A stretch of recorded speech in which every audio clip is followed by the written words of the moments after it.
వీళ్ళెవరు రాలేదు ఆస్ట్రేలియా వాళ్ళు.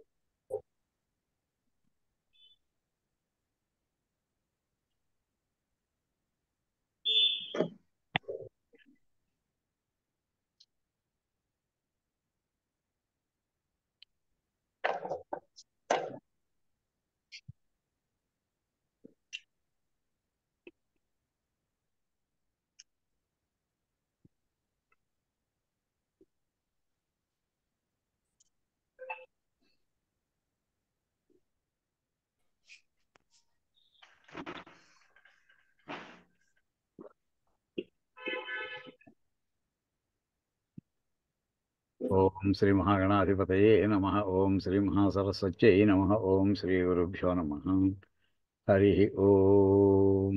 ఓం గణానాం త్వా గణపతిగుం హవామహే కవిం కవీనాముపమశ్రవస్తమం జ్యేష్ఠరాజం బ్రహ్మణాం బ్రహ్మణస్పద ఆనశృణ్వన్మోతిభిः సేదసాదనం. ఓం ప్రణో దేవీ సరస్వతీ వాజేభిర్వాజినీవతి ధీనామవిత్రియవతు. ఓం వాగీశాద్యాస్సు మనసः సర్వార్థానాముపక్రమే యం నత్వా కృతకృత్యాస్యుస్తం నమామి గజాననం. యస్య నిశ్వసితం వేదాః యో వేదేభ్యోऽఖిలం జగతు నిర్మమేతమహం వందే విద్యాతీర్థమహేశ్వరం. శాంతం పద్మాసనస్థం శశిధరమకుటం పంచవక్త్రం త్రినేత్రం శూలం వజ్రం చ ఖడ్గం పరశుమభేదం దక్షభాగే వహంతం నాగం పాశం చ ఘంటాం ప్రళయహుతవహం సాంకుశం వామభాగే నానాలంకారయుక్తం స్ఫటికమణినిభం పార్వతీశం నమామి. ఓం అథాత్మానకం శివాత్మానకం శ్రీరుద్రరూపిణమేవం ధ్యాయేత్. ఓం శుద్ధస్ఫటిక సంకాశం త్రినేత్రం పంచభక్త్రం దశభుజగం సర్వాభరణభూషితం నీలగ్రీవం శశాంకచిహ్నం నాగయజ్ఞోపవీతినం నాగాభరణభూషితం వ్యాఘ్రచర్మాంబరధరం కమండలవక్షసూత్రధరం అభయవరకరం శూలహస్తం జ్వలంతం కపిలజటాజూటినం శిఖాముజ్యోతధారిణం పురుషస్కంధసమారూఢమమాదేహార్ధధారిణం అమృతేనాప్లుతం హృష్టం దివ్యభోగసమన్వితం దిగ్దేవతాసమాయుక్తం సురాసురనమస్కృతం నిత్యం చ శాశ్వతం శుద్ధం ధ్రువమక్షరమవ్యయం సర్వవ్యాపినమీశానం రుద్రం వై విశ్వరూపిణం. ఏవం ధ్యాత్వా ధియః సమ్యక్ తతో యజనమారభేత్. ఓం గురుర్బ్రహ్మా గురుర్విష్ణుః గురుర్దేవో మహేశ్వరः గురుః సాక్షాత్ పరబ్రహ్మ తస్మై శ్రీ గురవే నమః.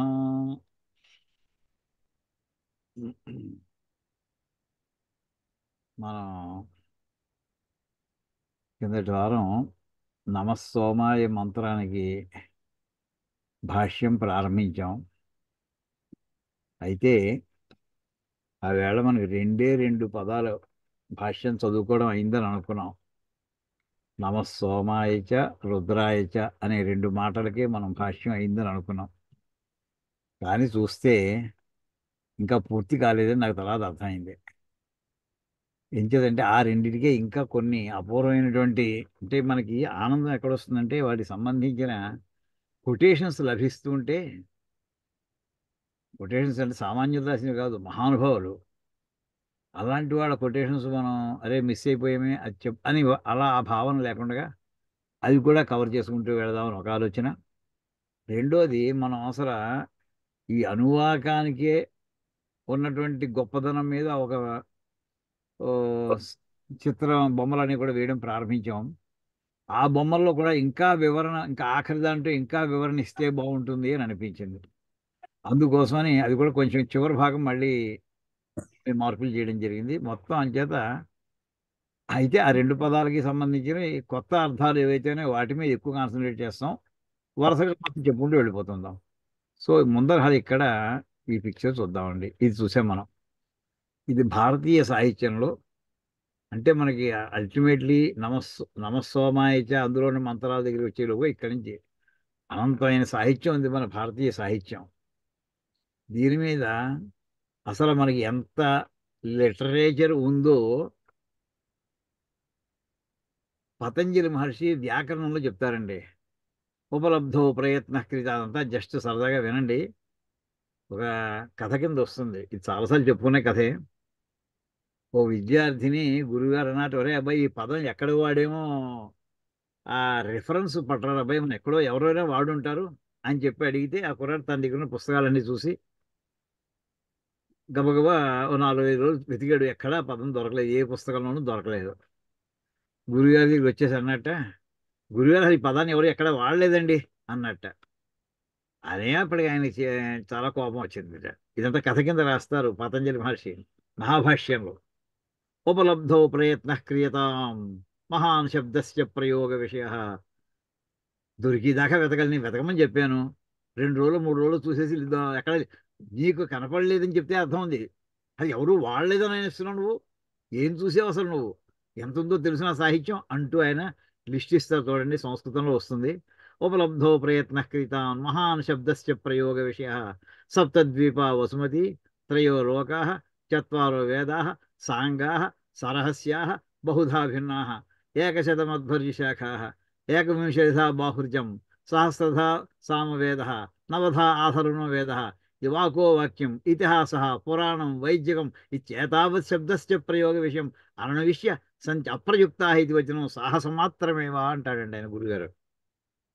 ఏమంటే భయ్ సప్తద్వీప వస్తుంది, 7 ఖండాలతో ఉండేటటువంటి భూమండలంలో ఎక్కడైనా ఉండొచ్చు ఓ పుస్తకం.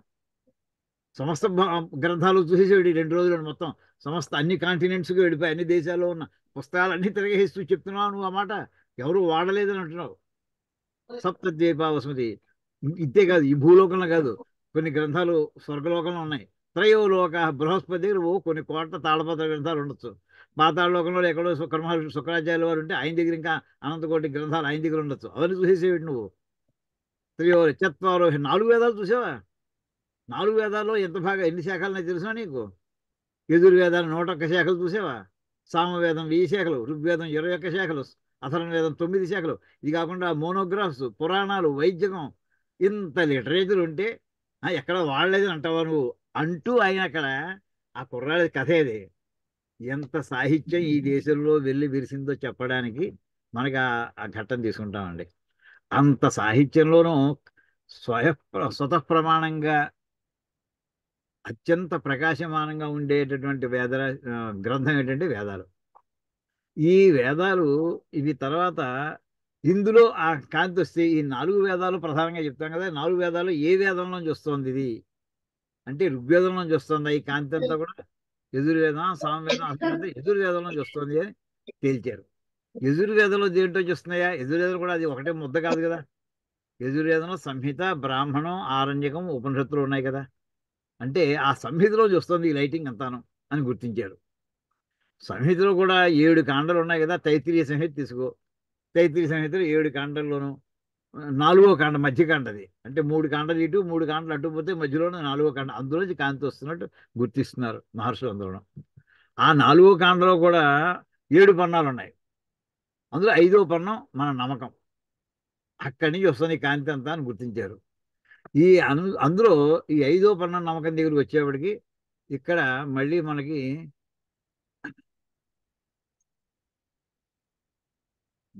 చేద్దాం కొంచెం పిక్చర్. ఇందులో 11, 5వ పన్నం నమ్మకంలో 11 అనువాకం అంటే పేరా లాంటిది. సో 11 పేరాల్లోని 8వ పేరాలోంచి కాంతి వస్తున్నట్టుగా గుర్తించారు. ఆ 8వ అనువాకం దగ్గర అక్కడ 2 పనసలు ఉన్నాయి.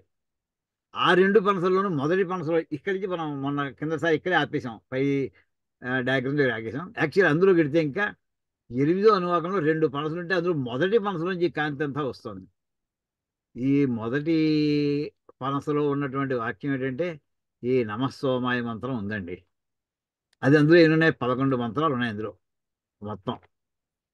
నమస్సోమాయ చ రుద్రాయ చ నమస్తామ్రాయ చ అరుణాయ చ నమశంగాయ చ పశుపతయే చ నమ ఉగ్రాయ చ భీమాయ చ నమో అగ్రే వధాయ చ దూరే వధాయ చ నమో హంత్రే చ హనీయసే చ నమో వృక్షేభ్యో హరికేశేభ్యో నమస్తారాయ నమశంభవే చ మయో భవే చ నమశంకరాయ చ మయస్కరాయ చ నమ శివాయ చ శివతరాయ చ అని మొత్తం 11 మంత్రాలతో ఉన్నటువంటి ఆ మొదటి మనసులో 11వ మంత్రంలో ఉందండి అసలు కీలకం అంతా కూడాను. నమ శివాయ, నమ శివాయ చ శివతరాయ చ, అది 11వ మంత్రం అండి. దాన్నే పంచాక్షరి మంత్రం.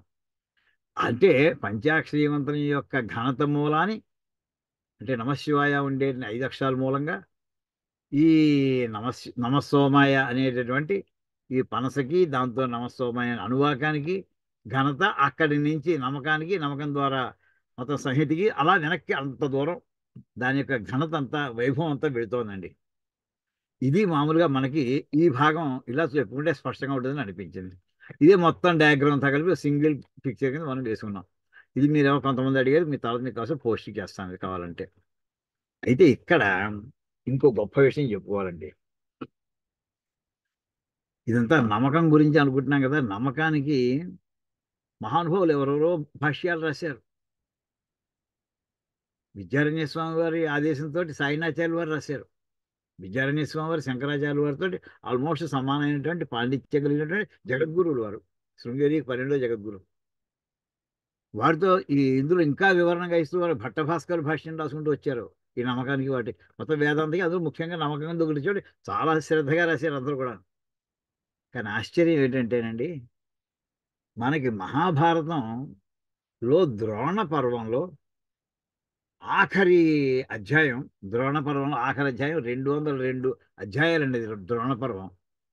ఆ 202 అధ్యాయంలో వ్యాస మహర్షి సాక్షాత్తు నమ్మకానికి భాష్యం చెప్పారండి ఆయన శ్లోక రూపంలో, ఒక కాంటెక్స్ట్ తీసుకుని. ఆ కాంటెక్స్ట్ మనం ఇక్కడ ఏమిటంటే, కాంటెక్స్ట్ ఏమిటంటే, ఇది యాక్చువల్లీ ఈ ఘట్టం కనుక మనం పూర్తిగా ఫాలో అవుతూ ఉంటే నమస్సోమయ మంత్రం మళ్ళీ మన సొంత అర్థాలు అక్కర్లేదండి, ఆయనే చెప్పేశారు. అయితే అన్ని 150 శ్లోకాల పైన ఉంది సుమారుగా, అంతా చెప్పుకోవడం కష్టం, కానీ అక్కడక్కడ మనం ఇంపార్టెంట్ చెప్పుకుంటామండి. అసలు ఘట్టం ఏమిటి, అసలు ఎలా వచ్చింది ఇది అంటే, ద్రోణాచార్యులు ఆయన 11 భీష్మాచార్యుల వారు పడిపోయిన తర్వాత 11వ రోజు నుంచి 15వ రోజు వరకు కూడా ఈయన మొత్తం సర్వసైన్యాధ్యక్షుడు కౌరవులకి. 15వ రోజు సాయంకాలం వేళ ఆయన ఒకటే, తాను జీవించడం మా అబ్బాయి కోసం నేను జీవిస్తాను అంతే, అలా పెట్టుకున్నాడు ఆయన రూల్. నేను దుర్యోధనుడి కోసం ఎందుకు చేస్తానంటే, మా అబ్బాయికి దుర్యోధనుడు గౌరవిస్తున్నాడు కనుక నేను దుర్యోధనుడి దగ్గర ఉంటాను, నాకు ఆశ్రయం ఇచ్చినాడు ఈ కౌరవులు ఇచ్చారు, నేను ఆశ్రయం వాళ్ళ పక్కన ఉంటాను నేను అని పెట్టుకున్నాడు. ఆ అశ్వత్థామే లేకపోతే ఇంకా తను జీవించడం అక్కర్లేదు అనేటటువంటి మార్గంలో వెళ్ళిపోయాడు ఆయన. ఈ కథ అందరికీ తెలుస్తుంది. అశ్వత్థామ మొత్తం లేడని చెప్పిన ధర్మరాజు కూడా అశ్వత్థామ అతహ కుంజర అనే వాక్యం ఏదైతే రావడం ఉందో, ఆయన వెంటనే అప్పటికప్పుడు ఆ అస్త్ర సన్యాసం చేసేసాడు. చేసేసి మీకు ఇందులో రాశాడండి, ఈ ఘట్టంలో రాశాడు, మీకు వివరంగా తర్వాత చూసుకోవచ్చు. ఏమిటంటే, సమస్త జీవులకి కూడా నా వల్ల భయం లేదు అని డిక్లేర్ చేసేటండి, అభయం ప్రదానం చేసేట ఆయన. అభయం అంటే నేను ఇంకెవరిని కొట్టే ప్రశ్నే లేదు, చీమ లగాయతూ ఎవరు వచ్చినా సరే, నాకు ఎంత అపకారం చేసినా సరే నేను కొట్టే ప్రశ్నే లేదు, ఇంక అయిపోయింది. దీన్ని ఏమంటారంటే సన్యాసంలో అప్పటికప్పుడు, సన్యాసం మామూలుగా పెద్ద ప్రొసీజర్ ఉంటుంది, కానీ లాస్ట్ మినిట్ దానికి ప్రాణం వదిలేస్తున్నాను అనుకున్నాడు స్పృహ ఉన్నటువంటి వాడు, ఇక ప్రొసీజర్లో నేను సన్యాసం తీసుకోలేకపోయానే బాధపడకుండా ఇంకో రకమైన సన్యాసం ఉందండి. దాన్ని ఏమంటారంటే ఆతుర సన్యాసం అంటారు. ఆత్రతతోటి కంగారు పడిపోతే ఇంకా లాస్ట్ మినిట్ అనమాట, హడావిడిగా సన్యాసం తీసేసుకున్నట్టుగా. అక్కడ చెప్పే వాక్యం ఏంటంటే అభయప్రదానం చేయాలండి ఎవరైనా సరే. నా వల్ల చీమ లగాయతూ ఏ క్రిమి కీటకాదులకి నా వల్ల ఈ జీవి ఉన్నంతకాలం ఈ దేహంతో అపకారం జరగదు అని డిక్లేర్ చేస్తారట. అలా చేసేసాడండి, అయిపోయింది. అలా ఉండగానే దుష్టజముడు రావడం, ఆయన శిరస్సుని ఖండించడం, ఇంకా గొడవ తర్వాత అశ్వత్థామ రావడం, వీళ్ళ మీద అస్త్రాలు వేయడం జరుగుతుందండి. వేసిన తర్వాత అస్త్రాల్లో ఎలాంటి అస్త్రం, నారాయణాస్త్రాన్ని కూడా ప్రయోగించాడు. అతను ఏమనుకున్నాడంటే, ఈ నారాయణాస్త్రంతో కృష్ణార్జునుడు ఇద్దరిని చంపేస్తే చాలు, మొత్తం భారత యుద్ధం క్లోజ్ అయిపోతుంది, పాండవులు ఇంకా ఉంటారే వాళ్ళని వేసాడు. అయిపోయిన తర్వాత కొంతసేపటికి దాన్ని మళ్ళీ కృష్ణ పరమాత్మ అనుగ్రహంతో వాడిది ఏమీ అవ్వలేదు, పాండవులు ఏ ఒక్కడికి చెప్పి చదవలేదు. ఆ సమయంలో అశ్వత్థామ ఏడు మొహం పెట్టుకుంటాడు. అత్యద్భుతమైనటువంటి అస్త్రం వేస్తే అది ఆగిపోయింది ఏమిటి, అసలు పాండవులు చంపలేకపోయింది ఏమిటి అని బాధపడుతుంటే అక్కడికి వ్యాస మహర్షి వస్తారండి యుద్ధరంగంలోకి. వ్యాస మహర్షి దగ్గర శిష్యరికం చేస్తూ ఉంటాడు అప్పుడప్పుడు ఈ అశ్వత్థామ వెళ్ళి, మహర్షి ఏమిటి అసలు ఈ బాణాలన్నీ ఇలా, నా అస్త్రాలన్నీ పనిచేయట్లేదు అసలు, ఎవరినైతే ఎప్పుడూ కూడా ఫెయిల్ అవ్వడం అనే క్వశ్చనే లేదు, అలాంటి అస్త్రాలు ఈవేళ పాండవులను ఒక్కడేం చేయలేకపోయాయి, ఏమిటి కారణం అనేప్పటికీ అక్కడ ఆయన చెప్తాడు, అరే కృష్ణార్జునులు ఎవరు అనుకుంటున్నావురా నువ్వు అంటూ, వాడిద్దరు సాక్షాత్తు నరనారాయణ మహర్షులు వాళ్ళు. అంటే నీ అస్త్రాలు శస్త్రాలు వాళ్ళు ఎదుగుకుండా ఎప్పుడు పనిచేయవు గుర్తెట్టుకో అని చెప్పి దిగులుగా వెళ్ళిపోయాడు. ఆ వెళ్ళిపోయిన తర్వాత ఇంక వ్యాస మహర్షి అక్కడ ఉండగా, అప్పుడు ఈ మాట అంతా ఎక్కడుంది, కృష్ణార్జునులు ఎదురుకుండా చెప్పాడండి ఈయన వ్యాస మహర్షి. అందరూ వెళ్ళిపోయారు, అర్జునుడు ఉన్నాడు అక్కడ, కృష్ణార్జునుడు ఉన్నారు. అప్పుడు అర్జునుడు ఆ వ్యాస మహర్షితో అడుగుతున్నాడండి. అది ఇక్కడి నుంచి కథ ప్రారంభమవుతుందండి. ఏ మహానుభావ ఇక్కడ చూడండి, ఇది కొంచెం ఈ వాక్యాలు చూద్దాం. తస్మిన్ అతిరథే ద్రోణే నిహతే పార్షతేన వై మామక, ధృతరాష్ట్రుని వెళ్ళిన వాడు కూడా వాడిది. మామకా పాండవాశ్చైవ కిమ కుర్వన్నతః పరం. అతిరథుడైనటువంటి ద్రోణాచార్యుల వారు నిహతుడైపోయిన తర్వాత మా వాళ్ళు పాండవులు ఏం చేశారయ్యా తర్వాత అని అంటే, అప్పుడు సంజయుడు చెప్తున్నాడండి. అక్కడ ఎదురుచ్ఛయా గతం వ్యాసం పప్రచ్ఛ భరతర్షభ. ఆ సమయంలో అక్కడ వచ్చినటువంటి వ్యాస మహర్షిని చూసి, ఇంకా అక్కడ విశ్రాంతికి కొంచెం టైం ఉంది. అప్పుడు అర్జునుడు అడుగుతున్నాడండి, సంగ్రామే న్యహనం శత్రూన్ శౌరౌఘైర్విమలైరహం అగ్రతో లక్షయే యాంతం పురుషం పావక ప్రభం. ఓ మహానుభవ, నాకు సంశయం మిగిలిపోయింది 15 రోజుల నుంచి కూడాను. నేను యుద్ధం చేస్తుంటే, బాణాలు వేస్తుంటే, నాకంట ముందర ఒక ఆయన నుంచుని ఉన్నాడు. ఆయన నాకు కనిపిస్తున్నాడు, అనుమానం లేకుండా కనిపిస్తున్నాడు. ఆయన ఆయన ఎలా ఉన్నాడు? ఆయన జ్వలంతం శూలముద్యమ్య యాం దిశం ప్రతిపద్యతే తస్యాం దిశి విదీర్యంతే శత్రుభో మే మహామునే. ఆయన నా కృష్ణుడు, శ్రీకృష్ణ పరమాత్మ నడిపిస్తున్నటువంటి రథానికి ముందర ఆయన గాలిలో తేలాడుతూ వెళ్ళిపోతున్నాడు. జ్వలంతం, మహాప్రకాశమానంగా ఉన్నాడు, శూలాన్ని ఎత్తిపట్టుకున్నాడు. ఆయన ఏ పక్కకి వెళితే ఆ పక్కన ఉన్న శత్రువులందరూ వాడి ప్రాణాలు పోయి కింద పడిపోయినట్టుగా నాకు కనిపిస్తున్నారు. ఆయన వెళ్ళిన తర్వాత నేను వాళ్ళని బాణాలతో కొట్టడం, వాడు చచ్చిపోవడం. తేన భగ్నార నీరం సర్వాన్ మద్భగ్నాన్ మన్యతే జన తేన భగ్నాన్ని సైన్యాన్ని పృష్ఠతోను వ్రజామ్యహం. అందరూ ఏమనుకుంటున్నారంటే నేనే చంపేసాను అనుకుంటున్నారు. కానీ నాకు తెలుసును, ఆయన వెళ్ళేప్పటికీ, ఆయన వెళ్ళడంతో వాడు చచ్చిపోయి ఉంటున్నారు. చచ్చిపోయిన తర్వాత నేను చంపుతున్నాను వాళ్ళని. ఇక్కడ చూడండి, అను అను అనే పదం అనువ్రజామి. ఆ మహానుభావుడు వెంట వెళుతున్నాను నేను, అంతే. ఆయన అనుసరించి నేను ప్రయాణం చేస్తున్నాను. నాకంటే ముందరే ఆయన చంపేస్తున్నాడు. ఎవరైనా సరే, భగవన్స్త్వమాచక్ష్వ కోవైస పురుషోత్తమ శూలపాణి మయా దృష్ట తేజసా సూర్య సన్నిభ. తేజస్తో సూర్య భగవాను యొక్క కాంతితో వెలిగిపోతున్నట్టుగా వెలిగిపోతున్నాడు ఆయన. ఆయన ఎవరయ్యా ఆ పురుషోత్తముడు? ఆ విషయం నాకు కాస్త, శూలపాణి చేతిలో శూలం పెట్టుకు తిరుగుతున్నాడు ఆయన. నపద్భ్యాం స్పృశతే భూమి, ఆయన కాళ్ళు నేల తగలట్లేదు. నచ శూలం విముంచతి, శూలాన్ని వదిలిపెట్టట్లేదు ఆయన. శూలాచ్ఛూల సహస్రాన్ని నిష్పేతుస్తస్య తేజస. ఆయన యొక్క మహత్వమూలని ఆయన శూలంలోంచి వేలాది వేలాది శూలాలు వచ్చేస్తున్నాయి. ఆ శూలాలు వెళ్ళి అవతల శత్రు సైనికులు పొడి చేస్తున్నాయి. వాళ్ళు కింద హతమై పడిపోతున్నారు. వాళ్ళు ఎవరయ్యా ఆయన అంటే, అప్పుడు చెప్తాడు ఆయన, ప్రజాపతీనాం ప్రథమం తైజసం పురుషం ప్రభుం భువనం భూర్భువం దేవం సర్వలోకేశ్వరం ప్రభుం ఈశానం వరదం పార్థ దృష్టవానసి శంకరం తం గచ్చ శరణం దేవం వరదం భువనేశ్వరం. అంత దృష్టవంతుడు అర్జున, నువ్వు సాక్షాత్ శంకరుని చూస్తున్నావు. నువ్వు ఎవరనుకుంటున్నావు? ప్రజాపతీనాం ప్రథమం, ఈ సృష్టి కార్యక్రమం చేసినటువంటి వాళ్ళు మొట్టమొదటైన తేజోవంతుడు.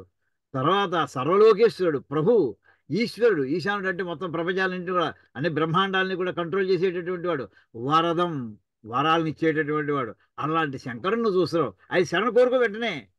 ఆయన ఇప్పుడు కనిపిస్తున్నాడు ఏదో తెలియదు, వెంటనే మనసులో శరణ కోరుకో అంటూ ఇక్కడి నుంచి చెప్పుకుంటూ వస్తండి. ఒక సుమారు 150-160 శ్లోకాలు చెప్తూ మధ్యలో ఇదంతా కూడా నేను శతరుద్రీయం అనేటటువంటి విషయాన్ని గురించి చెప్తున్నానయ్యా అంటాడండి వ్యాస మహర్షి. శతరుద్రీయం మనకి నమ్మకానికే ఇదివరకు చెప్పుకున్నాం, ప్రారంభంలో చెప్పుకున్నాం. నమ్మకానికి ఇంకో పేరు ఏమిటంటే శతరుద్రీయం. శత అంటే 100 మంది రుద్రులు ఉన్నారు కదండి, వందలాది. 100 అంటే ఇక్కడ అసంఖ్యాకము, లెక్క పెట్టలేరని. సూర్యుడికి సహస్రరశ్మి అని పేరుందండి, 1000 కిరణాలు. 1000 లెక్క పెట్టాడు, 1 2 3 1000 లెక్కెట్టాడా? అక్కడ 1000 అంటే అనంత కోటి సంఖ్యాకమైనటువంటి కిరణాలు అని. అలాగే శతం అన్నా కానీ అనంత సంఖ్యాక అని చెప్పుకొచ్చారండి. ఇదండి మొత్తం ఈ నమస్సోమాయ మంత్రానికి సంబంధించి ఇప్పుడు ఇందులో వచ్చిన పదాలని కూడా చూడండి. ఇక మంత్రంలో ఏ పదాలు ఉన్నాయో ఆ పదాలు మనకి ఈ వ్యాఖ్యానం శ్లోకాలు మహాభారతంలో వస్తుంటాయండి. ఇప్పుడు మన ఘట్టాన్ని బట్టి తర్వాత మనం సమయానుకూలంగా మనం చెప్పుకుంటూ పెడతాం. సరే, ఇక్కడ ఇంకా ఇంకో రెండు వాక్యాలండి. ఇక్కడ ఇంకా చెప్పాను కదా, నామధేయాని లోకేషు బహూన్యస్య యథార్థవతు నిరుచ్యంతే మహత్వాచ్చ విభుత్వాత్ కర్మణస్తథా. ఆయన అనేక పేర్లు ఉన్నాయ్యా. ఈ నమ్మకంలో వచ్చినన్ని కూడా పేర్లే. నమస్సోమాయలో సోముడు, నమస్సోమాయ చ రుద్రాయ చ, ఇవన్నీ కూడా పేర్లే ఆయనకి. రకరకాల పేర్లు. ఒక్కొక్క పేరు ఒక్కొక్క లక్షణం మూలంగా వస్తుంది, ఒక్కొక్క పని వల్ల వస్తుంది. అంటే నిరుచ్యంతే అంటే వాడికి వివరణ అంతా కూడా మహత్వాచ్య, ఆయన యొక్క గొప్పదనం మూలాన్ని, ఆయన చేసే పనుల యొక్క గొప్పదనం అని వస్తుంటుందియా. వేదే, ఇక్కడ చూడండి ఈ మాట ఇంతకని చెప్పిన మాట, వేదే జాస్య సమామ్నాతం శతరుద్రియముత్తమం నామ్నాచ అనంత రుద్రేతి హ్యుపస్థానం మహాత్మన. యజుర్వేదంలో శతరుద్రియం అనేటటువంటి ఒక భాగం ఉందయ్యా. ఆ శతరుద్రియంలో అనంత నామాలతో ఆయన వర్ణించడం జరుగుతూ ఉంటుంది. ఆయన సకామానాం ప్రభుర్దేవ ఏ దివ్యా ఏ చ మానుషా స విభు స ప్రభు దేవ విశ్వం వ్యాప్నోతి వై మహతు. ఆయన మొత్తం జనం కోరుకునేటటువంటి కోరికలన్నీ కూడా ఆ కోరికలు ఇవ్వాలా ఇవ్వక్కర్లేదా అని నిర్ణయించేటటువంటి సర్వాధికారం ఎవరికి ఉందయ్యా? ఆయనకేనయ్యా. ఏ దివ్య మొత్తం ఆకాశంలో ఉండేటువంటి దేవతలు కానీ భూలోకంలో మనుషులు కానీ అందరూ కూడా ఆయనకే సాష్టాంగం చేసి నమస్కారాలు చేస్తూ ఉంటారు. ఆయన విభు, విభు అంటే సర్వవ్యాపి. స ప్రభువు, ఆయన అందరికీ అధికారి. ఆయన విశ్వం వ్యాప్నది, సమస్త విశ్వాలని వ్యాపించి ఉంటాడయ్యా. మహత్తరమైనటువంటి ఇంత అనంతమైనటువంటి అంతము తెలియనటువంటి ఏ విశ్వం అయితే ఉందో ఆ విశ్వానికి ఈయన అధికారి అంటూ ఇక్కడి నుంచి ఈ శతరుద్రియానికి సంబంధించినటువంటి భాష కూడా మనం నమ్మకంలో ఏదైతే చెప్పుకున్నామో దాని వ్యాఖ్యానం అంతా కూడా ఇక్కడ చెప్పుకుంటూ వస్తుంటారండి. సరే, ఇది మనం ఈ రెండు వాక్యాలు ఈ రెండు పేజీలు మనం ఎవరు చూడలేదు, అవి కూడా చూపిద్దాం అనుకున్నాం. తర్వాత మనం ఇక్కడ ఈ వాక్యం అసలు అసలు నమ్మకంలో వాక్యం ఏంటి? నమ సోమాయ చ రుద్రాయ చ దీనికి రెండింటికి మనం భాష్యం చెప్పుకుంటూ వెళ్తూ, అయితే ఇక్కడ ఈ శ్లోకం చెప్పుకున్నామండి మనం. ఏమిటంటే అక్కడ సోమ అనేటటువంటి పదం దగ్గర ఆ బాలగోప విదిత, మళ్ళీ ఒకసారి చదువుకుంటూ వెళ్ళిపోతాం, అంటే ఎక్కువ స్పెండ్ చేయక్కర్లేదు మనం. ఆ బాలగోప విదిత సర్వానుల్లంఘ్య శాసన శ్రీచక్రరాజనిలయ శ్రీమత్ త్రిపుర సుందరి శ్రీ శివా శివశక్తి ఐక్య రూపిణి లలితాంబిక ఏవం శ్రీ లలితాదేవ్యా నామ్నాం సాహస్రకం జగు. ఆ సోమ అనేటటువంటి పదం ఎలా వచ్చింది అని చెప్పుకున్నాం అంటే మనం భాష్యంలో సా ప్లస్ ఉమా అనే పదం చెప్పున్నామండి. అంటే ఉమాదేవితో కూడి ఉన్నటువంటి వాడు. ఆ ఉమాదేవి ఎవరు? పార్వతీదేవి. పార్వతీదేవిని గురించి తెలియాలంటే మనకి లలితా సహస్రం అంతా కూడా ఆ సహస్ర నామాలతో వర్ణించబడినటువంటి ఆ లలితా సహస్రం కనుక మనం అర్థం చేసుకోవడానికి ప్రయత్నం చేస్తే ఏ కొంతైనా మనకి బోధపడితే అప్పుడు ఆ ఉమాదేవి యొక్క శక్తులు కొన్ని తెలుస్తాయి. ఆవిడ తెలిస్తే అప్పుడు ఆయన దీన్ని బట్టి ఇంకొంచెం ఆయన గురించి తెలుసుకోవడానికి వీలవుతుంది. ఈ శ్లోకం మనం చెప్పుకున్నామండి. తర్వాత శ్రీచక్ర విలసనం చూసాం. అయితే ఇక్కడే ఒక మాట చెప్పాలండి. అసలు ఇప్పుడు నేను మళ్ళీ ఇందులోకి పెడతానండి. అసలు ఉమా అనే పదం ఎలా వచ్చింది? ఈ వాక్యం లాస్ట్ వీక్ చూపించడం కుదరలేదు. ఇదండి, ఇది కుమార సంభవంలో ఈ వాక్యం చెప్పాను, ఇలాంటిది ఒకటి ఉందని, కానీ వాక్యం కొటేషన్ దొరికింది. కుమార సంభవంలో కాళిదాసు రచించినటువంటి కుమార సంభవంలో మనకి మొట్టమొదటి సర్గలో ఆ అంటే పర్వత మనకి కుమార సంభవం ప్రారంభమైంది. ఉత్తర దిక్కు వైపు దేవతా స్వరూపుడైనటువంటి హిమావంతుడు అనేటువంటి పర్వతం ఉంది అని, అత్యుత్తరస్యాం దిశి దేవతాత్మ హిమాలయో నామనగాధిరాజ పూర్వాపరౌ వారినిధి విగాహ్య స్థిత పృథివ్యా ఇవ మానదండ. అంటే భూమిని కొలవడానికి పెద్ద స్కేల్లా ఉపయోగిస్తోంది. అలా ఉందయ్యా, అలా ఉందా అన్నట్టుగా ఉంది హిమాలయం అంటూ అక్కడి నుంచి ప్రారంభించండి. ఆయనకి ఈ పార్వతీదేవి పుట్టింది, ఆ కథ అంతా చెప్పుకుంటూ వచ్చారు. వచ్చినప్పుడు ఆ అమ్మాయి వయస్సు పెరుగుతున్న ఆ అమ్మాయిని ఏమని పిలిచేవారయ్యా? అమ్మాయి పుట్టింది కరెక్టే, అమ్మాయిని ఏమని పిలిచేవారట? ఆ వాక్యం అండి అందులో 20వ శ్లోకం దగ్గర వస్తుందండి. తాం పార్వతీత్యాభిజనేన నామ్న బంధుప్రియాం బంధుజనో జుహావా. బంధువులందరూ కూడా వాళ్ళ కోసం కూర్చున్నారేమో. అమ్మ మిగతా మ్యూట్ చేసుకోండి అమ్మా. పడుకొని పర్వాలేదు. అమ్మాయి అక్కడ బంధువులందరూ కూడా అంటే నామకరణం చేసే సమయం బంధువులందరూ వచ్చినప్పుడు వాళ్ళంతా ఏమని పిలిచారట? పార్వతీ తాం పార్వతీ ఇది ఆభిజనేన నామ్న.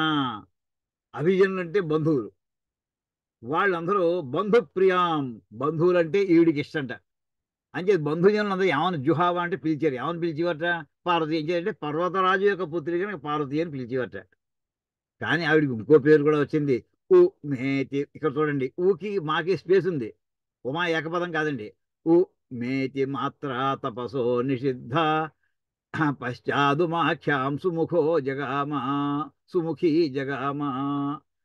ఉ మా అమ్మాయి వద్దమ్మా అని చెప్పి, తపస్సు నీకు వద్దు అని చెప్పి తల్లి చేత నిషేధించబడింది ఈ అమ్మాయి. కానీ ఆ నిషేధాన్ని ధిక్కరించి వెళ్ళిపోయింది ఈవిడ. నేను అలా కాదు, నేను ఆయన తపస్సు చేసుకుంటాను శివుడు అని.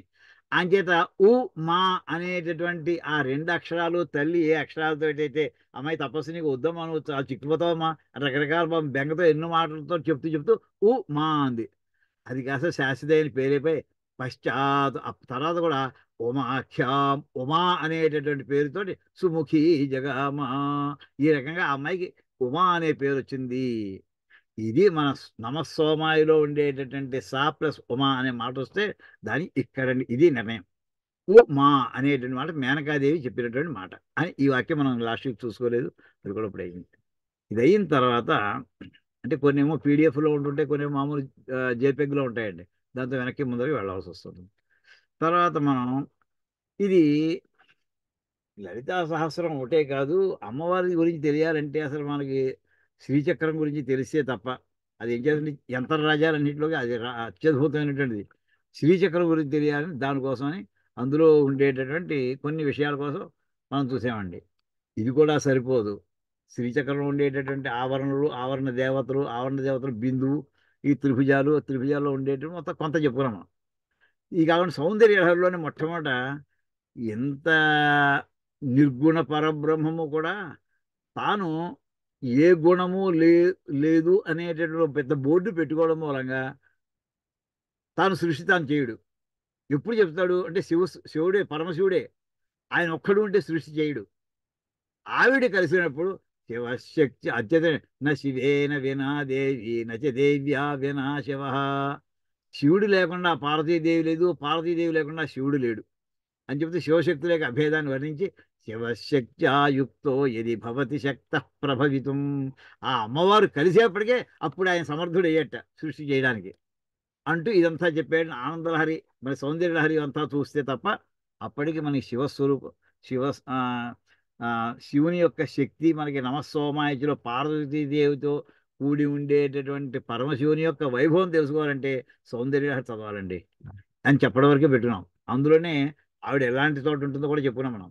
సుధా సింధోర్మధ్యే స్వర విటపి వాటి పరివృతే మణిద్వీపే నీపోపవనవతి చింతామణి గృహే శివాకారే మంచే పరమశివ పర్యంక నిలయాం భజంతి త్వాం ధన్యా కతిజన చిదానందలహరీ.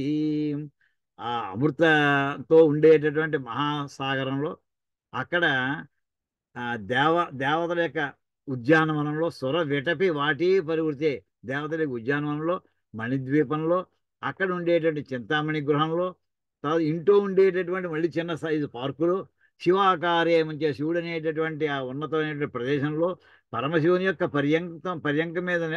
పర్యంకమే నిలయంగా ఉండేటటువంటి ఆ అమ్మవారిని మహాత్ములు, పుణ్యాత్ములు మాత్రమే సేవించగలుగుతారు. మిగతా వాడు ఎక్కడి నుంచి వస్తుంది, అసలు అదృష్టం ఎలా పడుతుంది అంటూ అమ్మవారి వర్ణన అంతా కూడా మనం కొంత చూసామండి. తర్వాత ఈ చక్రంలోనే ఏమేమి ఉంటాయి చూసాం. చతుర్భి శివచక్రైశ్చ శక్తి చక్రైశ్చ పంచభి. అందులో ఊర్ధ్వకోణంగా ఉండేటటువంటి చక్రాలు త్రిభుజాలము 4 వస్తాయి. అధో కిందకి ఉండేటటువంటి చక్రాలు 5 వస్తాయి. ఇప్పుడు 4 + 5 9 అని ఆ రకంగా శివశక్త్యాత్మకం జ్ఞేయం శ్రీచక్రం శివయోర్వపు. శివయో అనే మాట చెప్పున్నామండి. ఇది షష్ఠీ భక్తి ద్వివచనం. శివస్య శివయో ఏమండి అంచేత అక్కడ అంటే శివ శివ రెండు పేర్లు కలిపి ద్వివచనం చెప్తే శివయో సరిపోతుందండి. అంచేత ఆ శ్రీచక్రమే పార్వతీ పరమేశ్వరుల యొక్క దేహము అంటూ దాని యొక్క గొప్పతనాన్ని, ఆ శక్తులన్నీ కూడా అందులో వర్ణించుకుంటూ వస్తాయి. ఇది చూసామండి. అయితే ఎక్కడ మనం ఈ సోమ అనేటటువంటి మాటకి ఇంకోటి కూడా చూసామండి. అక్కడ ఈ సోమ అనేటటువంటి యజ్ఞపరమైనటువంటి అర్థంతో ఉంటుందని చెప్పుకుంటూ ఒక మాట చెప్పేసాను తప్ప దాని వివరంగా వెళ్ళలేదు. ఈ యజ్ఞాల్లో మనకి చాలా యజ్ఞాలు ఉన్నాయండి. ఇక్కడ యజ్ఞం గురించి చిన్న, ఇది మన సైన్స్ అండ్ టెక్నాలజీ వేదాసన శాస్త్రాసన ఆ పుస్తకంలో ఇచ్చిన మ్యాటర్ ఇక్కడ జస్ట్ ప్రొడ్యూస్ చేసిన పేజీ. అందులో ఏంటంటే సోమయాగాలు 3 రకాలండి. సోమయాగాలు అంటే సోమరసాన్ని ఎక్కడైతే ఏ యజ్ఞంలో అయితే వినియోగిస్తారో దాని పేరు సోమయాగము. సోమం అనేది ఒక లత. ఆ లతని గట్టిగా నూరితే అందులోంచి సోమరసం వస్తుంది. ఆ సోమరసాన్ని ఎన్ని రకాలుగా యజ్ఞాల్లో వాడుతుంటారంటే ఏకాహము, అహీనము, సత్రము అని 3 రకాల యజ్ఞాలు ఉన్నాయటండి. సోమయాగాల్లో 3 రకాలు. అందులో అందులో ప్రధానం ఏ రోజునైతే యజ్ఞాలు, ఒక రోజు యజ్ఞాలు ఉన్నాయి, 4 రోజులు యజ్ఞాలు ఉన్నాయి, ఏళ్ల తరబడి చేసే యజ్ఞాలు ఉన్నాయి. అందులో ప్రధానంగా ఏ రోజుని ఈ సోమరసాన్ని వేస్తారో దాన్ని ఆ రోజుని సుత్య అంటారు. అందులో ఇలాంటి సుత్యలు, ఒక సుత్య కనుక ఉంటే దాని పేరు ఏకాహం అండి. అంటే ఒకరోజు యజ్ఞం అని కాదు, ఒకసారి సోమరసాన్ని ఆహుతి చేసేటటువంటి అది ఆ యజ్ఞం అది. అలా కాకుండా 2 సార్లు లగాయతు 11 సార్లు కనుక సుత్యలు ఉంటే దాని పేరు అహీనము. హీనం అంటే కొంచెం ఇన్ఫీరియర్ అని అర్థం అండి. అహీనం నాట్ ఇన్ఫీరియర్ అంటే పర్వాలేదు అన్నట్టు అనమాట. 2 రకాలు అంటే కొన్ని యజ్ఞాల్లో 2 సార్లు, 3 సార్లు, 5 సార్లు, 11 సార్లు ఓ లిస్ట్ ఇచ్చారండి. ఈ సుత్యలు ఉండేటువంటి దాన్ని అహీన యజ్ఞాలు అని అంటారు. ఇవి కూడా సోమయాగాలే. అలా కాకుండా మోర్ దాన్ 11 సంవత్సరాలు తరబడి చేస్తుంటారండి, దాన్ని సత్రయాగం అంటారు. మోర్ దాన్ 11 సుత్యలు ఉంటాయి. అశ్వమేధ యాగం కూడా ఒక రకమైన సోమయాగం ఏంటండి. అదే ఇంచులు అంటే అందులో 11 సార్లు సుమారు అందులో ఇచ్చేస్తారట, ఈ సుత్యలు ఉంటాయట. అయితే ఇవన్నిటిలోనూ కూడా ఈ సోమయాగాల్లో ఒక ప్రధానమైనటువంటి ఈ సోమయాగాల్లో మనకు తెలుసున్న కొన్ని పేర్లు వింటుంటామండి. ఆ పేర్లు ఏమిటంటే మామూలుగా కోనసీమలో ఉండేటువంటి వాళ్ళు ఈ పేరు ఎప్పుడప్పుడు వింటూ ఉండడానికి అవకాశం ఉంది, లేక అక్కడే ఉండక్కర్లేదు. ఈ యజ్ఞాల గురించి ఎవరెవరైతే సామాన్యంగా ఇన్ఫర్మేషన్ ఈ మధ్య ప్యాంప్లెట్స్ చాలా వస్తున్నాయో అందులో వచ్చేటటువంటి పేర్లు ఇవన్నీ కూడా సోమయాగాలండి. అగ్నిశోమం, అత్యగ్నిష్టోమం, ఉక్ష్యము, షోడశి, అతిరాత్రము, ఆప్తోర్యామము, వాజపేయము. ఈ 7 రకాల ఈ యజ్ఞాలన్నీ కూడా ఇవన్నీ సోమయాగాలు రకాలండి. ఎందుకు మనం ఇదంతా చెప్పుకొస్తున్నాం అంటే ఒక్కటి గుర్తెట్టుకోండి. ఈ నమస్సోమాయ మంత్రం ఏమిటి దాని గొప్పదనం అంటే అది గొప్పదై ఉండడం కాదు. మనకి ఏ సమస్యలు అయితే ఉన్నాయో ఆ సమస్యల్ని పరిష్కరించే సర్వశక్తులు దానికి ఉన్నాయి ఆ మంత్రానికి అనుష్ఠానం చేస్తే. అంటే మన అనుగ్రహం చూపించేటటువంటి శక్తి దానికి ఉంది. అనుగ్రహం చూపించడం అంటే దాని గొప్పదనం దానికి ఉండొచ్చు. ప్రధానమంత్రి గొప్పవాడు ఏమిటిట, నాకేమిటి, ఏం ఉపయోగం లేదు. అలాంటి పరిస్థితి వస్తే వ్యక్తిగతంగా సామాజికంగా ఏం ఉపయోగం లేదు అతని వల్ల, నాకేమిటి అని ప్రశ్నిస్తుంటారు. అలా కాదు, మనకి ఏ సమస్యలు ఉన్నా సరే ఆయన నోటీసు వెళ్ళిందో మనకు పరిష్కారం లభిస్తుంది వేళ అనేటువంటి ఒక వేళ మనకు నమ్మకం ఏర్పడింది వేళ. అలాగా ఈ నమస్సోమాయ మంత్రం ఉండేటటువంటి దాన్ని అనుష్ఠానం చేసినా సరే, లేక ఈ సోమరసంతో కూడి ఉన్నటువంటి సోమయాగాల్ని నువ్వు శాస్త్రోక్తంగా విధి విధానంగా కనుక అనుష్ఠానం చేస్తే నీకు ఏ కోరికలు అయితే ఉన్నాయో, ఏ సమస్యలు అయితే ఉన్నాయో ఆ సమస్యలన్నిటి పరిష్కారాలు లభిస్తాయ్యా. ఇది మహర్షులు డిక్లేర్ చేసినటువంటి విషయమే, ఇది వేదం చెప్పినటువంటి విషయమయ్యా. అందుచేత అయితే దానికి పద్ధతి ఉంటుంది. ఒక ఒక పెద్ద ప్రాబ్లం ఉందంటే దాన్ని సర్జరీ చేయించాలని చెప్పాం, సర్జరీ కూడా ప్రొసీజర్ ఉంది దానికి. దానికి ముందర ప్రిపరేషన్ కొంత కావాల్సి వస్తుంది. ఆ రకమైన వాటన్నింటికి ఎవరైతే సిద్ధపడతారో వాళ్ళకి దేర్ ఈజ్ ఎ సొల్యూషన్ అని చెప్పడానికి ఇక్కడ సోమ అనేటటువంటి ఈ మంత్రంలో, మన నమస్సోమాయ మంత్రంలో వచ్చేటటువంటి ఒక్కొక్క, ఇందాక చెప్పున్నాం అండి, ఒక్కొక్క పదము ఒక్కొక్క విశిష్టమైనటువంటి లక్షణం కలిగి ఉన్నటువంటివి. ఆ విశిష్ట లక్షణం ఏం చేస్తుందంటే విశిష్టమైనటువంటి ఒక విశేషమైన అనుగ్రహాన్ని ఇవ్వగలవు. అక్కడ నమస్సోమాయిలో ఉండేటటువంటి ఆ సోమ అనే పదానికి సోమరసము లేక సోమయాగము అని అర్థం తీసుకుంటే ఒక అర్థం ఏం చెప్పుకున్నామండి, పార్వతీదేవితో కూడినటువంటి శివుడు, అది ఒక అర్థము, దాని ఫలం వేరు. ఈ సోమయాగం అని అర్థం తీసుకుంటాను, అప్పుడు ఇగో ఈ రకమైనటువంటి నీ కామ్యాలు ఏ రకమైన కోరికలు ఉన్నా సరే అన్ని కోరికలు తీరుతాయ్యా. అంటే ఎన్ని రకాలు ఉన్నాయి, ఇన్ని రకాలు ఉన్నాయి అని ఈ రకంగా చెప్పడం కోసం అండి. ఇది కాకుండా మనకి ఇందులో వచ్చేటటువంటి ప్రకృతితో సహా మనం చెప్పుకుంటూ వచ్చామండి. దీని మీద ఉమా సహస్రం అని మనకి వాసిష్ఠ గణపతి ముని గారు రాసినటువంటి సహస్రనామ సహస్ర శ్లోకాలు ఉన్నాయి ఉమా అనే పదం మీద, అది చూసాం. ఆ వాసిష్ఠ గణపతి ముని గారు మనకి అక్కడ గోదావరి జిల్లా, నాకు బాగా చదివాను ఒక చోట, ఆయన ఆలమూరులో ఉపన్యాసం ఇచ్చారటండి. ఆయన ఆలమూరు అని రావులపాలెం పక్కనే ఉంటుందండి. అక్కడ ఆయన 1930s ఎప్పుడో ఆయన అక్కడికి వచ్చి ఆలమూరు దగ్గర అక్కడ ఉపన్యాసం ఇచ్చారట ఆయన. అది కూడా చదివాను నేను. తర్వాత ఇందులో ఈ పద్యం ఒకటి చదువుకున్నామండి. తర్వాత ఇది కాకుండా అసలు సోమ అనే పదానికి ఇంకో అర్థం కూడా చెప్పుకున్నామండి. ఆ భాష్యంలో ఇచ్చారు, పితృదేవతలకు సంబంధించింది అని. ఆ వాక్యం అక్కడ చూపించలేదు, దానికోసం తీసుకొచ్చాండి. మామూలుగా మన నిత్యం బ్రహ్మయజ్ఞం చేసేప్పుడు బ్రహ్మయజ్ఞంలో తర్పణాలు ఇస్తామండి ఆఖరిని. అంటే వేదంలో ఏదో ఒక అనువాకం ఒక మంత్రం ఏదో పారాయణ చేసిన తర్వాత తర్పణాలు ఒక భాగం అది బ్రహ్మయజ్ఞంగా పితృతర్పణం కలిసి అందులో మొదట దేవతర్పణం చేస్తామండి, ఋషి తర్పణం చేస్తాం, పితృతర్పణం చేసేప్పుడు ఆ మొట్టమొదటి దాంట్లో ఏంటంటే ఇక్కడ మంత్రం చూడండి. సోమ పితృమాన్యమోంగిరస్వానగ్నిష్వాత్తాగ్నిః ఖడ్గవాహనాదయో ఏ పితర తాన్ పితృగుస్తర్పయామి తర్పయామి తర్పయామి అని 3 సార్లు అంటామండి అక్కడ. ఇదేంటంటే పితృలోకాలు పితృదేవతా లోకాలు ఎలా ఉంటాయంటేనండి, అంటే మన అందరికీ మన తల్లిదండ్రులు అందరూ వెళ్ళిపోయినటువంటి వాళ్ళందరూ కూడా పితృదేవతలుగా ఉంటారు. వాళ్ళకి మనం ప్రత్యాబ్దికం చేస్తూ ఉంటాం మనం. ఈ పితృదేవతలందరూ ఉండేటటువంటి లోకాలకి అడ్మినిస్ట్రేటర్స్ కొంతమంది ఉండాలి కదా. ఇప్పుడు దేవతలు స్వర్గలోకానికి చాలా మంది వస్తుంటారు పోతుంటారు. ఆ వస్తూ పోతూ ఉండే స్వర్గలోకానికి అడ్మినిస్ట్రేటర్స్ కొంతమంది ఉంటారు. ఓ ఇంద్రుడు, ఓ అగ్ని, వాళ్ళందరూ దిక్పాలకులు అందరూ ఉంటారు వాళ్ళు. అలాగే పితృలోకాలకి అడ్మినిస్ట్రేటర్స్ ఎవరెవరయ్యా అంటే సోమహ ఒక, అంటే వీళ్ళు పోస్టింగ్స్ ఉన్నాయి వీళ్ళకి. ఆయన పితృలోకాల్లో ఉండి అక్కడ ఏదో అసైన్మెంట్ ఏదో ఉంటుంది ఆయనకి. ఆ వచ్చి వాళ్ళందరికీ వాళ్ళు వాటర్ సప్లైయో లేదా ఇంకో సప్లైయో రూమ్ అలాట్మెంటో ఇలాంటివి చూసేటటువంటి భాగాలు ఏవైతే ఉంటాయో అలాంటి దైవపరంగా ఉండేటటువంటి అసైన్మెంట్స్ ఉన్నటువంటి అడ్మినిస్ట్రేటివ్గా ఉంటూ శాశ్వత కాలాలు పితృలోకాలు ఉన్నంతకాలం ఉండేటటువంటి లేదా వాళ్ళకి ఇచ్చిన టైం ఉన్నంతకాలం ఉండేటటువంటి వాళ్ళు వాళ్ళల్లో ఒకళ్ళు ఎవరంటే సోమహ, పితృమాన్, యమహ, అంగిరస్వాన్, అగ్నిశ్వాత్త, అగ్ని, వీళ్ళంతా కూడా ఆ ఆధికారిక పురుషులు అంటారు వీడు. అందులో సోముడు అనేటటువంటి ఒక పితృదేవత కూడా ఉన్నాడండి. అంటే ఈ పితృదేవతల యొక్క అనుగ్రహం ఉంటే ఏమవుతుందంటే వంశాభివృద్ధి జరుగుతూ ఉంటుందండి. వంశాభివృద్ధికి జరగడానికి కారకులు అంటే పితృదేవతలు. అంచేతనే వివాహంలో కూడా పూర్వం నాంది దేవత అక్కడ చేసేవాడు పితృదేవతను పిలుస్తారు ముందర. ఈ శుభాన్ని పెళ్లి చేసుకుంటే వీళ్ళతో ఏమిటనుకుంటే కాదు, ఇంత చేసేటువంటి పెళ్లి మళ్ళీ వంశాభివృద్ధి కోసం. వాళ్ళ అనుగ్రహం లేకపోతే ఆగిపోతుంది అంతే ఇది. అలాగా ఈ సోమహ అనేటువంటి అలాంటి పేరు కలిగినటువంటి వీళ్ళంతా ఎవరైతే వాళ్ళని తర్పయామి చెప్తూ అందులో ఉండేటటువంటి సోమహ ఒక పితృదేవత పేరు. పితృదేవత అంటే మన తండ్రికి తండ్రి అలా కాకలేదు, అక్కడ ఉండేటువంటి ఆధికారిక పురుషుడు ఒక ఆయన. ఆయన కూడా అందులో మనకి ఈ రూపంలో ఉన్నవాడు ఎవరు, ఆయన కూడా పరమశివుడే. ఇన్ని రకాల ఆయన సృష్టి అంతనే చేస్తూ అన్నిటిలోనూ ఆయన ప్రవేశించాడని చెప్పుకున్నామండి. తత్సృష్ట తదేవానుప్రావి కొన్ని వేల సార్లు చెప్పుకున్నాం ఈ వాక్యం. ఇప్పుడు ఈ సోముడు అనేటటువంటి పితృదేవతను కూడా సృష్టించేవాడు పరమశివుడే. చేసి ఈయన అసైన్మెంట్స్ అన్ని కూడా కంప్లీట్ చేసేవాడు ఆ జీవుడు రూపం లోపల ఉండేటటువంటి వాడు కూడా మన పరమశివుడే. ఆ రకంగా కూడా సోమ అనే నమ సోమాయచ అనేప్పటికీ ఈ పితృదేవతా రూపంలో ఉండేటటువంటి శివుడు కూడా నమస్కారం అయ్యా అని చెప్పడానికి ఇక్కడ ఈ వాక్యం కోసం ఇదో మనం రిఫరెన్స్ తీసుకుంటామండి. ఇది కాకుండా మనం ఈ వాక్యం ఒకటి చూసాం మనం. ఏంటంటే మామూలు పైన ఉండేటువంటి చంద్రుడి గురించి చెప్పుకున్నామండి. ఇది భగవద్గీతలో వస్తుంది చెప్పుకున్నాం. యదాదిత్యగతం అంటే సోమ అనే పదం మీద చెప్పుకుంటూ వస్తున్నామండి. యదాదిత్యగతం తేజో జగద్భాసయతేఖిలం యచ్చంద్రమసి యచ్చాగ్నౌ తత్తేజో విద్ధి మామకం. అంటే ఆదిత్యులో ఉండేటటువంటిది, చంద్రుల్లో ఉండేటటువంటిది, అగ్నిలో ఉండే ఏ తేజస్సు అయితే ఉందో ఆ తేజస్సు నాదేనయ్యా, నేను నా తేజస్సులో చేస్తున్నాను అంటూ అక్కడ మళ్ళీ సోమ అనే పదం మళ్ళీ వస్తున్నాడు అక్కడ.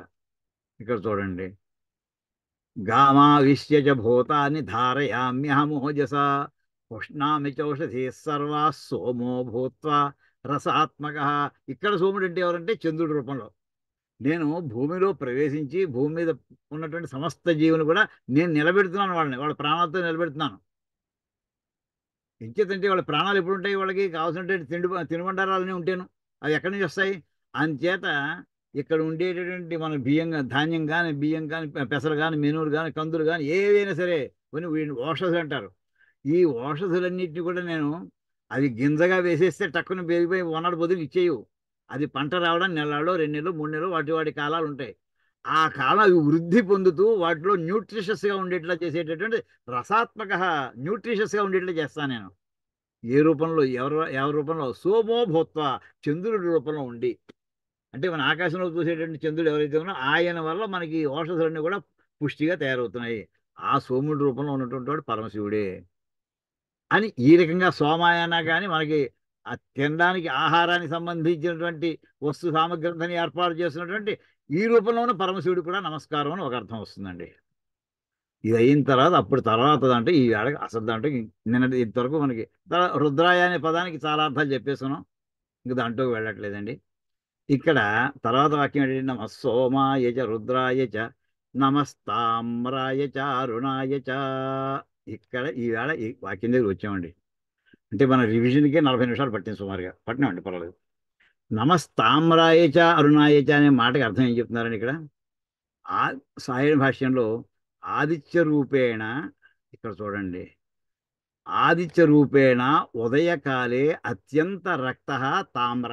తామ్రం అంటే మనకి రాగి అని చెప్తాం, చాలా ఎరుపు. అత్యంత రక్త తామ్ర, చాలా ఎర్రగా ఉండి, అంటే ఎర్ర అని ఆ రకారానికి ఒత్తి పెట్టి గట్టిగా పలికితే దాని అది తామ్రం అండి. అది ఏ రూపంలో ఉంటాడట? సూర్యోదయం అయ్యే సమయంలో ఉన్నటువంటి రూపం అది. ఆ రూపంలో ఉండేటటువంటి శివునికి నమస్కారము. తర్వాత ఉదయాత్ ఊర్ధ్వం ఈషద్ రక్త అరుణ. సూర్యోదయం అయ్యింది, ఇందాక అవుతూ ఉండగా ఇప్పుడు అయ్యింది. అయిన తర్వాత 1 నిమిషం 2 నిమిషాలు ఆ ఎరుపు కొంచెం తగ్గి మిగతా రంగులో తెలుపు కొంచెం కలుస్తూ ఉంటుంది. ఊర్ధ్వం ఈషద్ రక్త, కొంచెం ఎర్రగా ఉంటుంది, అంత ఎరుపు కాదు. దాన్ని ఏమంటారయ్యా? అరుణ. అంటే ఆ రకంగా ఉండేటటువంటి సూర్యుడు, ఎర్రగా ఉండేటువంటి సూర్యుడు, ఎర్రగా ఉన్నటువంటి సూర్యుడు, ఆ రెండు చాలా తేడా ఉంది మాట పలకడంలో. అలా ఉండేటువంటి సూర్య భగవానుడి రూపంలో ఉండేటటువంటి పరమశివుడికి నమస్కారము అని అక్కడ వర్ణన చేస్తారండి. దీనికి భట్టభాస్కర భాష్యం ఏమని చెప్పారంటే నమస్తామ్రాయచ అరుణాయచ ఆదిత్య విషయం వ్యాఖ్యాతౌ. ఈ నమస్తామ్రాయ అరుణాయ అనే మాట ఇదివరకు వ్యాఖ్యానం రాసేసాము అని అంటున్నారండి. అంటే ఇప్పుడు ఆయన మళ్ళీ చెప్పడం ఇష్టం లేదు పాపం ఆయనకి. ఏం చేతంటే మళ్ళీ నా చెప్పిందే రాయడం, గ్రంథం అంతా తాటేకులు కదా పాపం, తాళపత్రాలు. ఆయన చేత ఇదివరకు రాసేసి ఉంటే అంత వివరంగా అంటే వెనక్కి తిరిగి చూసుకోండి. ఆదిత్యాత్మనాహి దేవ ప్రబోధ ప్రబోధ దానాదిన జగత్ అనుగృహ్ణాతి కర్మాణి చ జంతూనాం సాక్షాత్కరోతి. ఈ 2 రకాల తామ్రము అరుణము అనేటటువంటి 2 శబ్దముల చేత సూచించబడుతున్నటువంటి ఆదిత్యుడు ఎవరైతే ఉన్నాడో ఆయన ఆదిత్య స్వరూపులో ఉండి ఈ పరమశివుడు ప్రబోధాదిన అంటే మనకి నిద్ర అయినటువంటి వాళ్ళని లేపడం, ఇంకా లేకపోతే మనం చేయవలసిన మిగతా అనేక కార్యక్రమాలు ఉన్నాయి. ప్రబోధ దానాదిన అంటే మెరుపు ఇప్పించడం, ఇంకా ఎన్నో ఉన్నాయి. ఇంకా మనకి ఆహార పదార్థాలు లభించి మొత్తాన్ని కూడా ఈ రకమైన సమస్తమైనటువంటి కార్యనిర్వహణ చేత జగత్ అనుగృహ్ణాది, జగత్తు అనుగ్రహిస్తూ ఉంటాడు ఆయన. తర్వాత మనుషులు ఎవడెవడు ఏ పనులు చేయాలో అవన్నీ కూడా వాడు రే ఈ పనులు నీకు ఎదురుకుండా కళ్ళ ఎదురుకుండా ఉంది, పని చేయి. కర్మాణిచ జంతువునాం సాక్షాత్కరోతి. జంతువునాం అంటే సమస్త జీవులు కూడా అవి చేయవలసిన పనులు ఎదురుకుండా ఉన్నట్లో చూపిస్తూ ఉంటాడు అని చెప్పి సంక్షిప్తంగా ఇక్కడ ఇచ్చేశారండి. కానీ అసలు పూర్వం ఇచ్చారు వ్యాఖ్యాతం అనేసారు, ఏమి ఇచ్చారు కింద? అయితే ఇక్కడ ఇంకొక మాట అండి. ఇక్కడ ఇందాక రుద్ర శబ్దానికి మనం చెప్పుకోలేదు, కానీ ఈ నమస్సోమాయ మన ఏకాదశి రుద్రులని చెప్పుకుంటూ ఉంటామండి. ఈ ఏకాదశి రుద్రుల పేర్లు సహస్రలింగార్చనలో వస్తాయండి. వాళ్ళ పేర్లు ఏమిటంటే ఎంత కూడా శివస్వరూపాలే. భీమ, శంభు, గిరీశ, అజయికపాద, అహిర్బుద్ధి, పినాకి, విశాంపతి, భువనాధీశ్వర, స్థాణు, కపాలి, అపరాజిత అనేటటువంటి ఇవ్వండి వాళ్ళ 11 మంది రుద్రుల యొక్క పేర్లును. అయితే ఒక్కొక్క శంకరుడు ఒక్కొక్క మంత్రం ఉండాలి. ఏమిటయ్యా భీమ? ఇదండి మంత్రంలో రెండేసి పదాలు సామాన్య. మొత్తం 11 మంది అంటే 11 2 22 పదాలు ఉండాలండి. కానీ 21 పదాలు ఉన్నాయి. అంటే అన్నిటికీ రెండేసి పదాలు కలిసి ఒక్కొక్క మంత్రం అవుతుంది, ఒక్కొక్క రుద్రమూర్తికి. కానీ ఒక్క నమస్తారాయ మాత్రం ఒక్కటే ఉంటుందండి. ఇప్పుడు చూడండి, భీమ అనేటటువంటి రుద్రమూర్తి మంత్రం ఏంటంటే నమస్సోమాయచ రుద్రాయచ ఆగాలి. సహస్రలింగార్చన చేసేప్పుడు ఆ 2 పదాలు మనం ఉచ్చారణ చేసి అక్కడ అక్కడ స్ఫటికం పెడతామో, లేదా మట్టితో చేసిందో, లేదా రుద్రాక్షతో చేసిందో దానికి అక్కడ గంధం పుష్ప అక్షతలతో పూజ చేయాలి. రెండోది నమస్తామ్రాయ చ అరుణాయ చ. ఇది శంభు అనేటటువంటి నామధేయం కలిగినటువంటి రుద్రుడు. నమ శంగాయ చ పశుపతయే చ గిరీశుడికి. నమ ఉగ్రాయ చ భీమాయ చ అజైకపాదుడు. నమో అగ్రే వధాయ చ దూరే వధాయ చ అది అహిర్బుద్ధి అనేటటువంటి రుద్రుడికి. నమో హంత్రే చ హనీయసే చ అది పినాకి అనేటువంటి రుద్రుడికి. నమో వృక్షేభ్యో హరికేశేభ్య విశాంపతి అనేటువంటి రుద్రుడికి. నమస్తారాయ భువనాధీశ్వరుడికి. నమ శంభవే చ మయోభవే చ స్థాణు అని పేరున్నటువంటి పరమశివుడికి. నమ శంకరాయ జమయస్కరాయ చ కపాలి అనే పేరున్నటువంటి రుద్రుడికి. నమ శివాయ చ శివతరాయ చ అది అపరాజిత అనేటువంటి అపరాజితుడు, ఓటమి అనేది అది ఎరువుడు ఆయన. ఇలాగా ఈ మంత్రాలు మనకి నమస్సోమాయ మంత్రం యొక్క విశిష్టత ఏమిటంటే 11 మంది రుద్రుల యొక్క మంత్రాలను కూడా అందులో ఒకచోటే పెట్టేశారండి. ఇంకెక్కడా లేవండి ఇవి. ఈ 11 మంది రుద్రుల యొక్క వాళ్ళ మంత్ర వర్ణన ఇంకెక్కడా లేదు మొత్తం వేదం మొత్తం మీద ఈ అనువాకంలోనే లభిస్తుందండి. ఈ అందులో ఈ పనసలు మొదటి పనస ఇది. సరే, ఇప్పుడు ఇందాక చెప్పినటువంటి దాంట్లో మనకి నమస్తామ్రాయ అనే పూర్వం ఏం వ్యాఖ్యానం రాశారు అసలు దానికి ఒక్కసారి చూసి చూడండి. అసోయస్ ఎక్కడొచ్చిందంటే మనకి అసోయస్తామ్రో అరుణ ఉత బభ్రుస్సు మంగళ ఏ చేమాగుం రుద్ర అభితో దిక్షు శ్రితా సహస్రశో వైశాగుం హేడ ఈమహే అనే మంత్రం మనం మొట్టమొదట అనువాకంలో చెప్పుకున్నామండి. పదవిధానం అసౌ యహ తామ్రహ అరుణ. ఈ తామ్రహ అరుణ పదాలు అక్కడ వరుసలో వచ్చేయండి, అవే ఇక్కడ వరుసలో వచ్చేయండి. ఇక్కడ అప్పుడు భాష్యం ఏం చెప్పారు చూడండి. అక్కడ ఇది బోల్డ్ లెటర్స్ లో ఉన్నదేమో విద్యారణ్య భాష్యం. ఇక్కడ చూడండి. అసౌ యస్త యహ రుద్ర అసౌ మండలస్థ ఆదిత్య రూప. సూర్యమండల రూపంలో మండలం అంటే మనకి ఎదురుగా గోళం ఉంది, ఆ గోళము కాదండి, సాక్షాత్ పరమేశ్వరుడు సూర్యభగవానుడు. ఆ లోపల ఉండేవాడు ఆదిత్యుడు. మండలస్థ ఆదిత్య రూప, మండలం లోపల ఉండేటటువంటి ఆదిత్య రూపంలో ఉంటాడు ఆయన. ఆయన రుద్రుడయ్యా అసలు. సచ ఆయన ఎలా ఉంటాడయ్యా? సచ తామ్ర ఉదయకాలే అత్యంత రక్త. సూర్యోదయ కాలంలో చాలా ఎర్రగా ఉంటాడు. అరుణ ఉదయాత్ ఊర్ధ్వం ఏషద్ రక్త. కొంచెం ఉదయించిందా కాసేపటి కొంచెం ఎరుపు తగ్గుతుంది, కొంచెం ఎర్రగా ఉన్నాడు. ఆయన దానికి మిగతా రంగులు కూడా చెప్తాడు. ఉత అపిచ బభ్రు, ఇంకా సేపు పోతే ఇంకా ఎరుపు ఇంకా తగ్గి కొంచెం బ్రౌన్ కలర్ వస్తుంది. తతోపి ఊర్ధ్వం పింగళ అని ఇలా 3-4 ఇక్కడ 2 పదాలు వాడారండి, తామ్ర అరుణ అనే పదాలు. అంటే ఈ రెండేనా ఆయన సూర్యభగవాను యొక్క రంగులు? చాలా రంగులు ఉన్నాయి, టైం దాటుతున్న కొద్దీ చాలా రంగులు వస్తాయి. దానికి మనం మిగతా రంగులు ఇంకా అర్థాలు తీసుకోవాలంటే ఇక్కడ వాక్యం చక్కటి గొప్ప వాక్యం అండి. ఏవం అన్యేపి వర్ణా తత్కాలగత ఉన్నేయా. ఆయా తత్కాలగత ఉన్నేయా. ఇది పొద్దున్న 6 సూర్యోదయం అనుకోండి, 6 మనకి మనకి తామ్ర అన్నాడు, 6:05 మనకి అరుణ అని అనుకోండి, 6:10 ఉంటాం, లేదా 7 ఉంటాం, 9 ఉంటాం, 12 ఉంటాం, మధ్యాహ్నం 3, సాయంకాలం మళ్ళీ సూర్యాస్తమయ సమయానికి. ఇవన్నీ కూడా ఉన్నేయా, ఊహించుకోండి. అంటే 2 శాంపుల్కి ఇచ్చినట్టు అనమాట మంత్రం, ప్రతిదీ చెప్పక్కర్లేదు అని చెప్తూ ఇక్కడ ఈ మాట అండం మూలాని మనం ఇక్కడ సూర్యభగవానుడికి ఎన్ని రకాల పేర్లు ఉన్నాయో తెలుగులో మన చక్కటి మనకి పాటలు ఉన్నాయి, అవి కూడా చూద్దామండి ఒక్కసారి. అమ్మాయి వరలక్ష్మి ఉన్నావమ్మా? వరలక్ష్మి ఉందామా? లేరండి, వాళ్ళు రాలేదు. రాలేదా?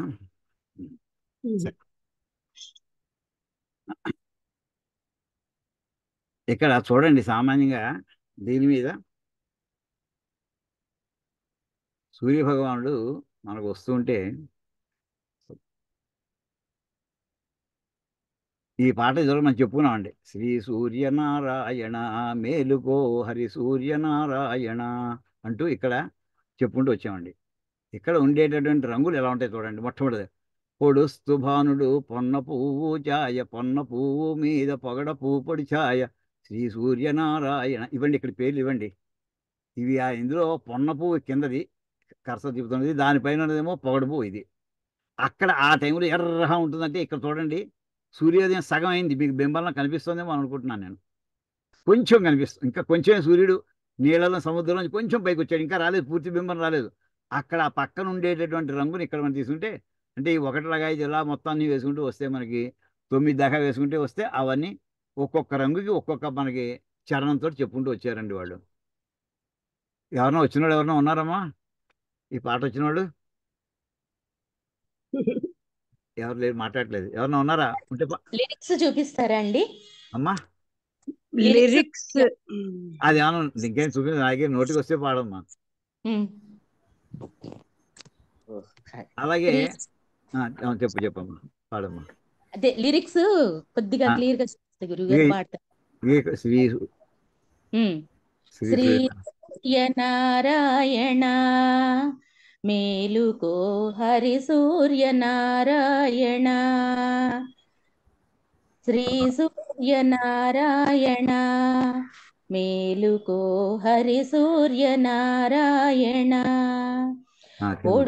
భానుడు పొన్న పువ్వు ఛాయ, పొన్న పువ్వు మీద పొగడంపు పొడి ఛాయ, పొడుస్తూ భానుడు పొన్న పువ్వు ఛాయ, పొన్న పువ్వు మీద పొగడంపు పొడి ఛాయ, శ్రీ సూర్యనారాయణ మేలుకో హరి సూర్యనారాయణ. గురుగారి తర్వాత వచ్చేసింది ఉదయిస్తు భానుడు.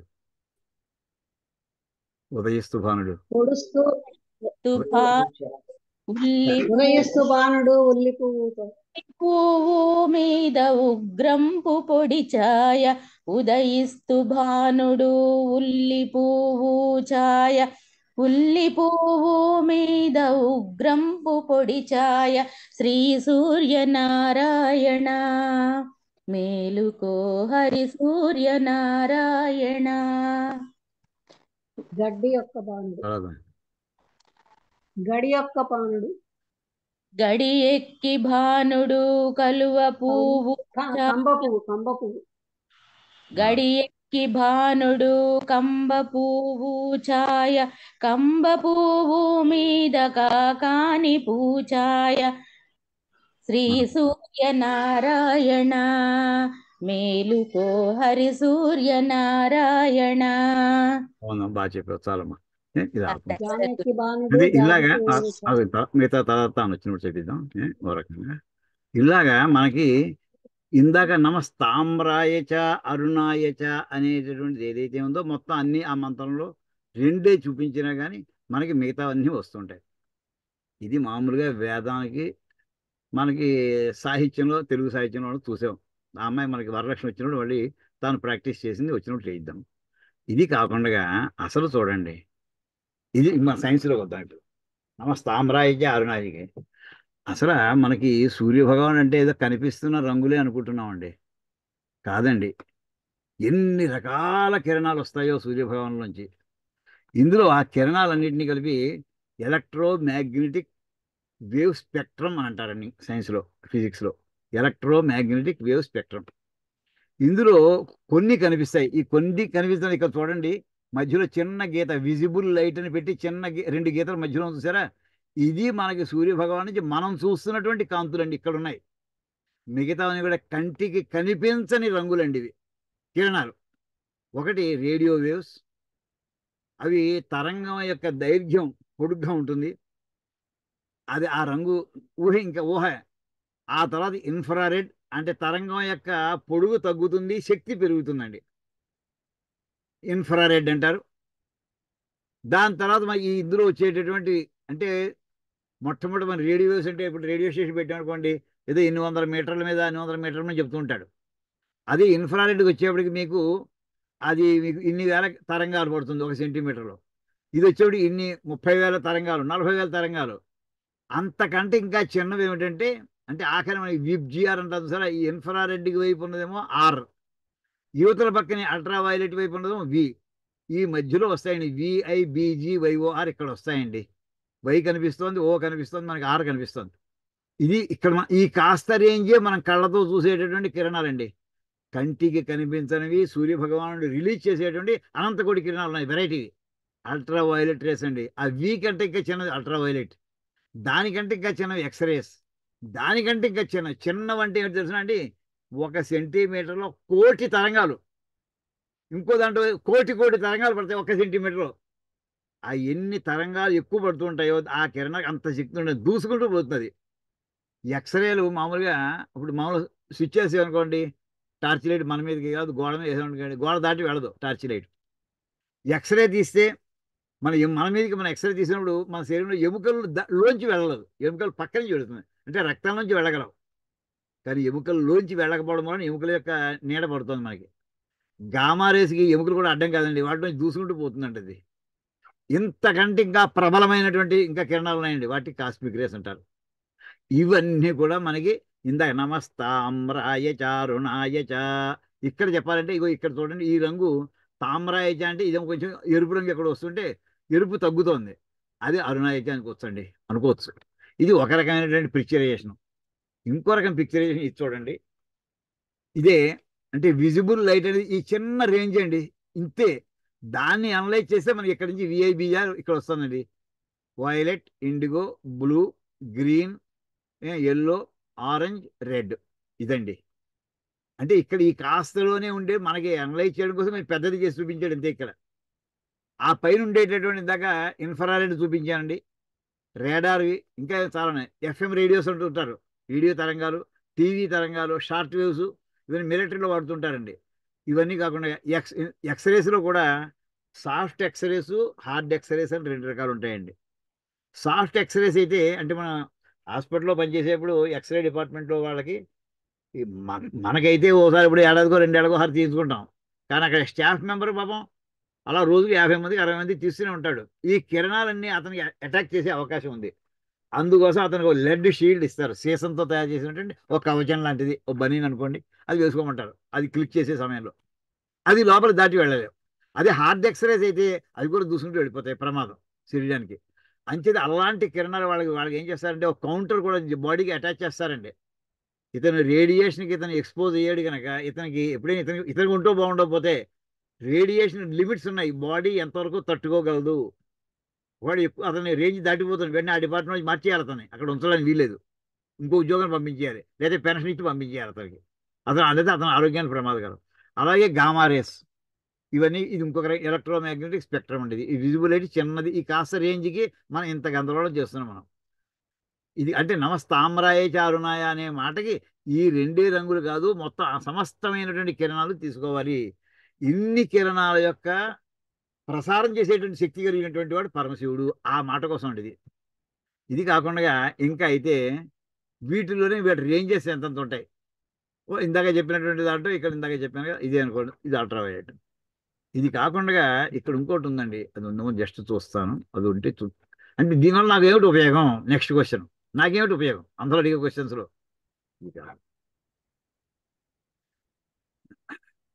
ల్యాప్టాప్ ఛార్జర్ పెట్టండి బాబాయ్. వస్తున్నాను.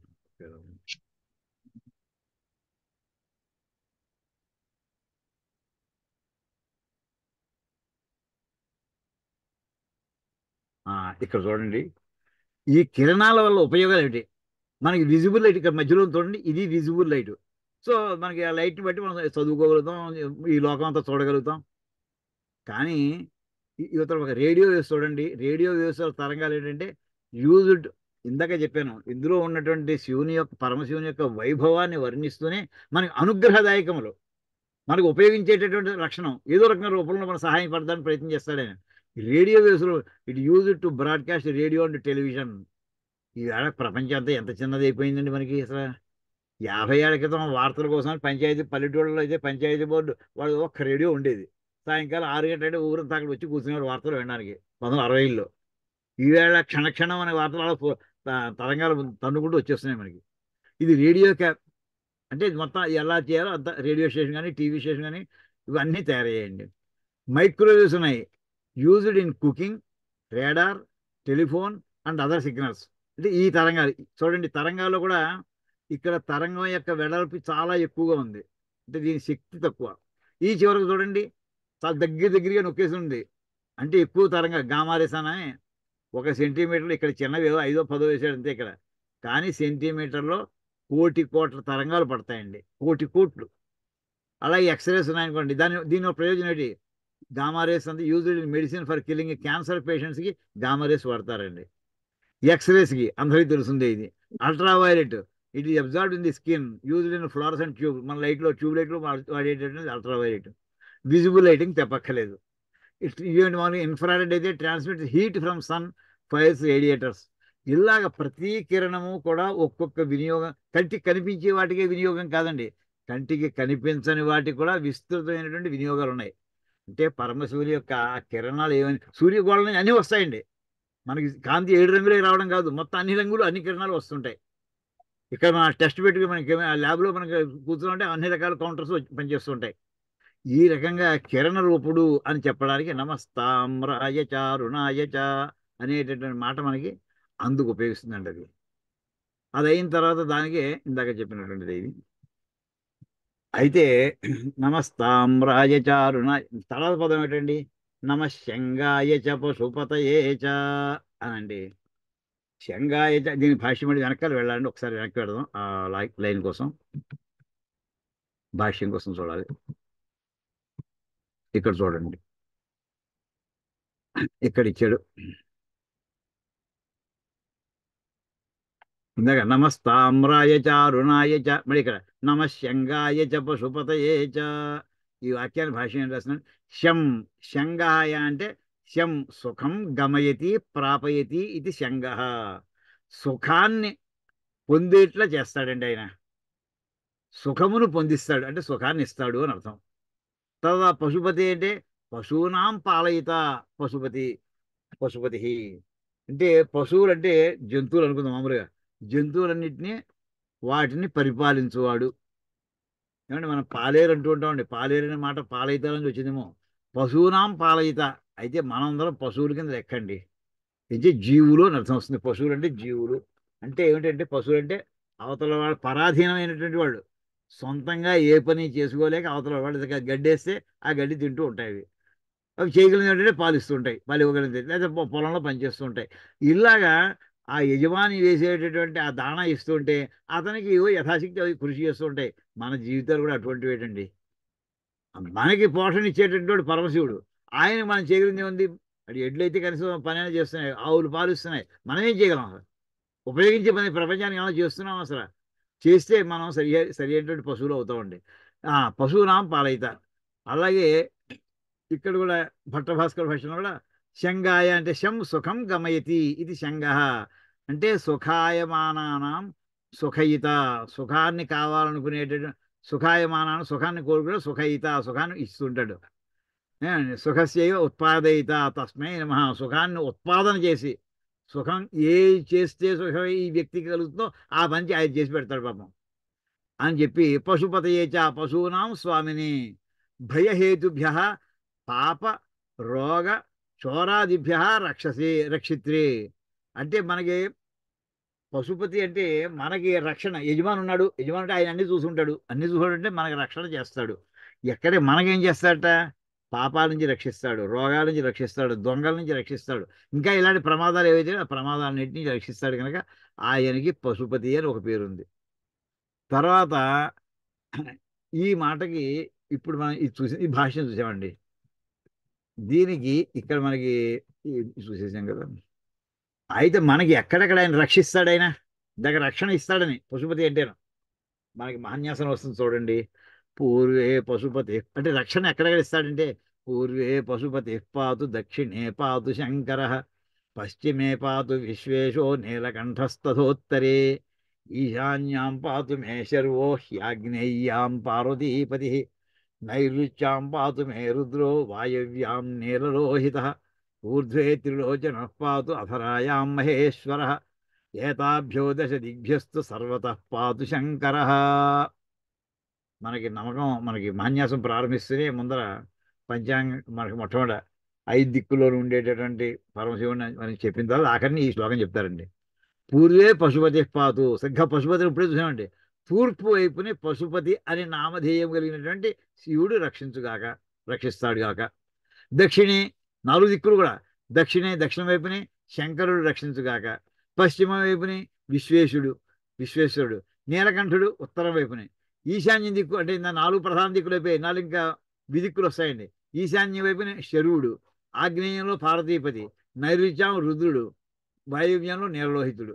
ఇది కాకుండా ఇంకా 2 ఉన్నాయండి. 10 దిక్కులు కదా, దశ దిశలు. ఊర్ధ్వే అంటే పైలోకాలు, పైకేసి చూస్తే ఆకాశం కేసి చూస్తే త్రిలోచనుడు, అధరాయాం భూమికేసి చూస్తే మహేశ్వరుడు, ఏతాభ్యో దశ దిగ్భ్యస్తు సర్వతః పాతు శంకర. ఈ 10 దిక్కుల నుంచి నన్ను రక్షించుగాక అంటూ ఈ ప్రార్థన చేసుకుంటూ ఉంటామండి మనం. ఇది పశుపతి అనేటటువంటి పదానికి ఒక భాగం అండి. ఇంకా ఇది కాకుండా అసలు ఈ రక్షణ అంటే నమశంగాయ చ పశుపతయే చ, సుఖాన్ని అంటే ఒకటి రక్షించాలి, రెండోది సుఖాన్ని ఇవ్వాలి. రక్షించేసి మన ఎండలో నుంచోబెట్టద్దు, సుఖం కూడా ఇవ్వాలి. అలాగా దీనికి రుద్ర కవచం అని ఉంటుందండి. స్కంద పురాణంలో వస్తుంది.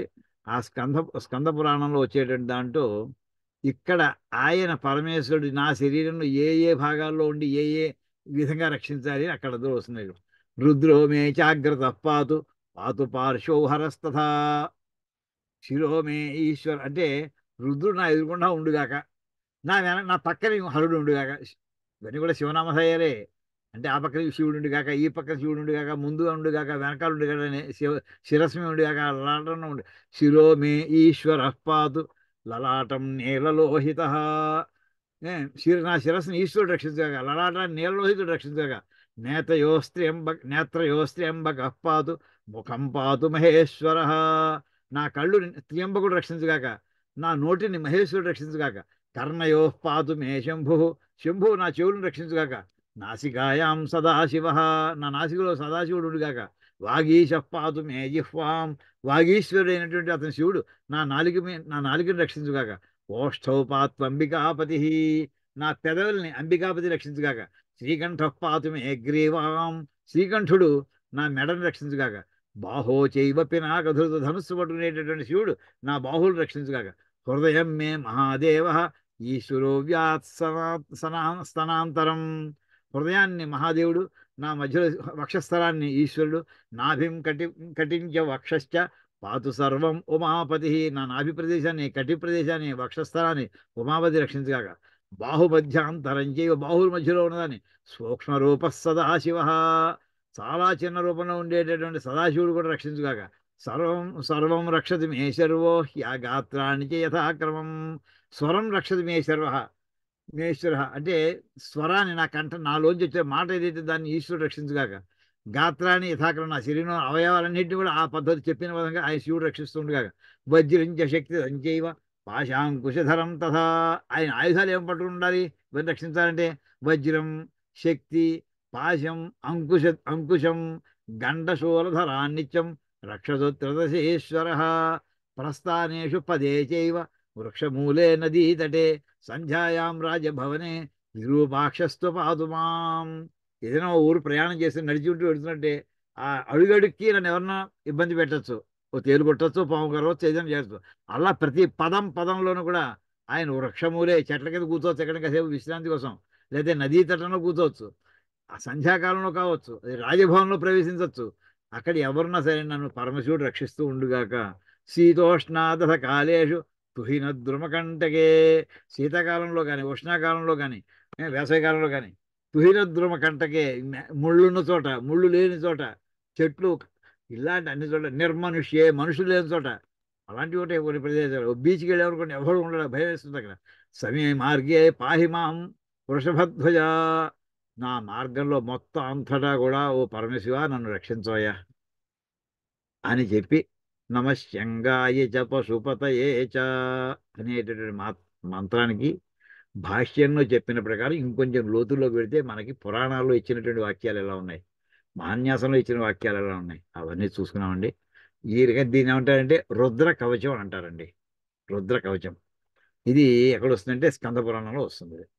ఈ రకంగా నమ ఉగ్రాయ చ భీమాయ చ తర్వాత పదాలు వాటికి మళ్ళీ వారం ఎప్పుడు చెప్పుకుందాం అండి. అక్కడ ఆపుకుందాం, ఇవాళ ఇక్కడ ఆపుకుందాం ప్రస్తుతానికి.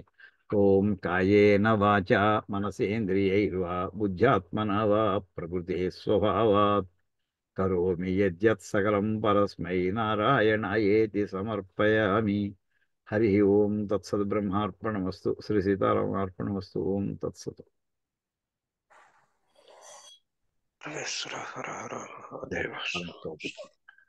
బావయ్య రేపు మార్చిలో 11వ తారీఖుని అగ్నిశ్రోమ యాగం మన భాగ్యశ్రంలో దత్తబాబయ్య వాళ్ళ పిల్లలు చేస్తున్నారు. ఓహో, నీకు అర్థమైంది అయితే, స్వామి గారంటే అర్థమైంది అనమాట. అదే శుభ్రంగా పంపించాడు బావయ్య, అందుకని అప్పుడు అనుకుంటున్నా అదేనేమో అనుకున్నాను. అదే అవుతుంది, ఇంకోటి ఏముండదు. అదే 11వ తారీఖున 15వ తారీఖు దాకా భాగ్యశ్రంలో చేస్తున్నారు. ఓహో, 5 రోజులు. బాగుంది, సంతోషం. దత్తుడు బాబయ్య పిల్లాడు పెద్దాడు. నమస్కారం గురువు గారు, చాలా బాగుంది ఇదండి. గురుగారు, మీరు you are unique in scientifically explaining these things. ఇప్పటి వరకు ప్రవచనాల్లో రిఫరెన్స్లు కానీ ఏమి కానీ చెప్పరు, మామూలుగా చెప్తారు. కొంత లోక జ్ఞానం ఉంటుంది అనుకోండి, కానీ సైంటిఫిక్ గా దీన్ని తీసుకెళ్లి లింక్ చేసి చెప్పడంలో నేను విన్న వాళ్ళల్లో మీరే ఓ ఆనందం అండి, సరదాగా చెప్పకూడదు. ఇది మన సొంతం ఏం కాదు, గ్రంథాల్లోంచి చూసి చెప్పాలి. మహానుభావులు వాళ్ళు అనుభూతి పొందినటువంటి వాళ్ళ ఒరిజినల్ వాక్యాలు అవి. చాలా అవి అవి స్మరించుకోవడం రిఫరెన్స్లు వినడం చాలా ఇదిగా ఉందన్నమాట. అంటే దాంట్లో ఒక రకమైన అథెంటిసిటీ, Yes. తర్వాత మాకు కూడా పలానా గ్రంథం ఇంకోటి ఉందని కూడా తెలుస్తుంది కదా మీరు చెప్పడంతో పాటు. చాలా సంతోషం అండి, చాలా ఎఫర్ట్ చేస్తున్నారు. చూడండి అలా That is unique. భారతంలో ఈ మన నమ్మకం గురించి, శతరుద్రీయం గురించి భాష్యం వ్యాస మహర్షి వ్యాఖ్యానం చేస్తాడని ఎప్పుడైనా విన్నాం అసలు మనం? అది ఉన్నది శివుడి మాట అనుకోకుండా వేరే తప్పిపోయి ముందుకు వెళ్ళిపోతాం, కానీ ఇలా ఆలోచించాం కదా. మనకి సంబంధించిన రెండు విషయాలు చాలా చెప్పండి సార్. నాకు ఆశ్చర్యకరంగా అనిపించాయి. మీ గత 2 రోజుల నుంచి వింటున్నాను. అంచేత వాట్ బద్రి గారు చెప్పింది ఇప్పుడు చాలా అద్వితీయం. అది that is a uniqueness from the day go, as far as my experience is concern. But చెప్పేది ఏంటంటే, ఇది నాకు ఒకటి సందేహం, ఒకటి ఆశ్చర్యకరమైన విషయం ఏంటంటే, సందేహం ఎక్కడంటే అశ్వత్థామ గురించి చెప్పారు కదా. ఆయన వ్యాస మహర్షి ఆయనకు వచ్చి శ్రీకృష్ణార్జునుల ముందు, వారి ముందు మీ అస్త్రాలు పనిచేయవు అన్నది, అది ద్రోణ పర్వంలో ఉన్నదన్నారు. కాబట్టి విష్ణు సహస్రనామం చెప్పినప్పుడు శ్రీ భీష్ముడు వారు చెప్పారు కదా, ఆ సమయం నందు అశ్వత్థామ అక్కడ లేడా, ఉంటే ఈ సందేహం అతనికి ఉండకపోవచ్చు కదా అని ఒక చిన్న సందేహం నా మనసులో వచ్చింది. అది may not be right. I just want to hear your view point. Second point ఏంటంటే, ఒక్క సెకండ్ అండి, ఒక్క సెకండ్, జస్ట్ ఒక్క సెకండ్. ఇప్పుడే జస్ట్ ఎవరు వచ్చారు, just 1 second, just 1 second.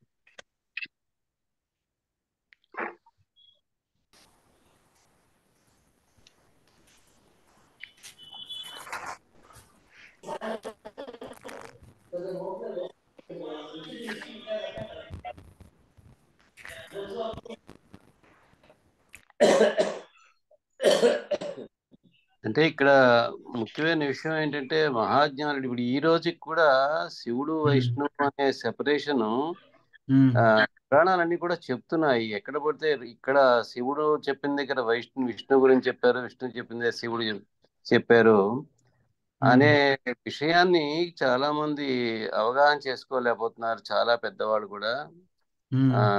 So ఈ రిఫరెన్సెస్ చాలా గ్రేట్ రిఫరెన్సెస్ అండి. అది అన్బిలీవబుల్.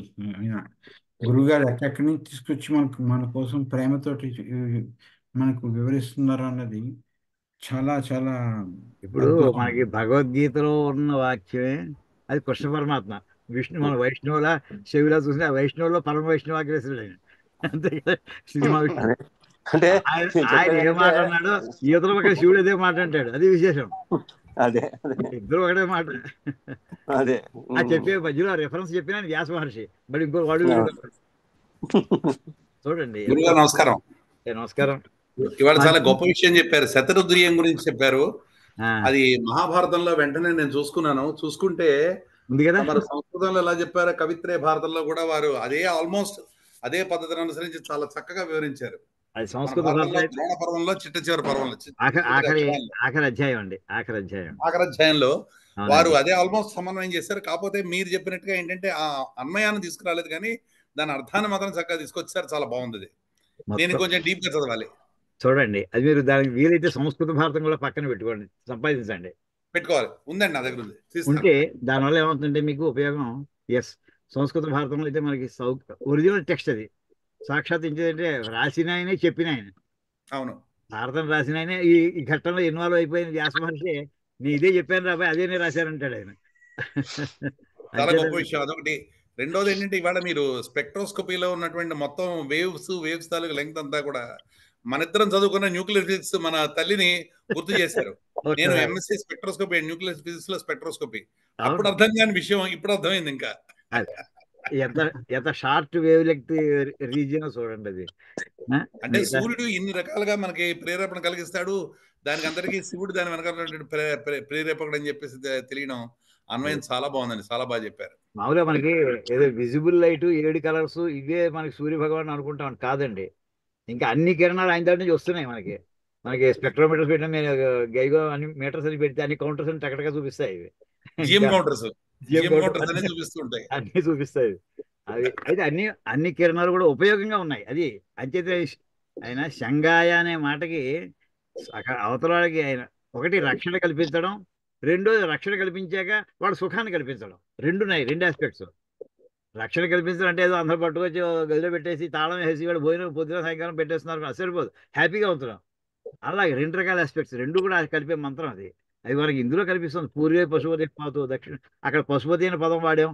ఇంకా ఇక్కడ అదే మాట మనకి నమ్మకంలో కూడా చివరి మనకి మహాన్యాసంలో వస్తూ ఉంటుంది. ఇది చక్కటి. తర్వాత ఇవాళ ఇంకొక మహా చక్కని విషయం చెప్పారు, ప్రస్తుతించారు. ఒకటేంటంటే మన రక్షణ కల్పించేవాడు సూర్యుడు అన్ని దిక్కుల్లోనూ అన్ని అంగాలకి, శరీరంలో ఉన్న అంగాలకి, ప్రపంచంలో ఉన్నటువంటి దిక్కులన్నిటి కూడా రక్షణ కల్పించేవాడు శివుడు అని చెప్పేటువంటి రెండు బ్రహ్మాండమైన శ్లోకాలు అక్కడ చూపించారు. రెండింటిని నేను కెమెరాలో ఫోటోషాట్ తీసుకున్నాను. అది చదువుకుని అధ్యయనం చేసుకుంటే ఒక వారం రోజులు పడుతుంది నాకు అది పూర్తిగా చదువుకోవడానికి. చాలా చాలా బాగున్నటువంటి మూలమంత్రం చెప్పారు మాకు. ఇంకో విశేషం అయితే నాకు బద్రీనాథ్లో డూప్లికేట్ ఉన్నారు మీరు ఒక్కడే. నేను దూరవంశలో బద్రీనాథ్ అండి. మాకు ఇంకో బద్రీనాథ్ గారు ఉన్నారు. ఆయన అమెరికా నుంచి వచ్చారు, మొన్నే వచ్చారు. ఆయన అదే ఇంట్రెస్ట్ తీసుకున్నారు. ఆయన విశాఖప్రగడ వారు విశాఖప్రగడ బద్రీనాథ్ గారు. సరే, బాగుందండి. ఇవాళ వ్యాఖ్యానం చాలా చాలా అద్భుతంగా ఉంది. కళ్ళకు కట్టేశారు, మనసుకు హద్దేలా చేశారు. గురుగారు ఇంకొక విషయం ఎప్పుడైనా వీలు చేసుకుని చెప్పవలసిన విషయం ఏంటంటే, చెప్పండి సార్, సంధ్యావందనానికి సూర్యుల్లో ఆ టైప్ లో వచ్చే కిరణాలకి ఏమైనా రిలేషన్ ఉంటే ఎప్పుడైనా మీరు చెప్పగలిగితే అది కూడా చాలా బాగుంటుంది. అంటే మనం చేసే సంధ్యావందనాలు టైమింగ్స్ ఉన్నాయి కదా, అది ఇదివరకు చెప్పుకున్నామండి. ఇది సంధ్యావందనం చెప్పుకున్నాం, 18 గంటలు చెప్పుకున్నాం దాని మీద. ఓకే, ఉంటే నాకు ఒకసారి అన్నీ ఉన్నాయి మొత్తం ఏకంగా తీసుకొచ్చారు. యూట్యూబ్ లో ఉన్నాయండి అదే ఉంటాయి.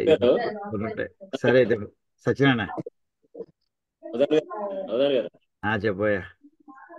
మనకి ఓంకారంలోనే శివశక్తులు ఉన్నాయి అని చెప్పడానికి ఓంకారంలో 3 మాత్రలు ఉన్నాయి. అకార, ఉకార, మకారం. అకారం సదాశివుడు, ఉమ శివి. అలా కూడా ఓం చెప్పారండి.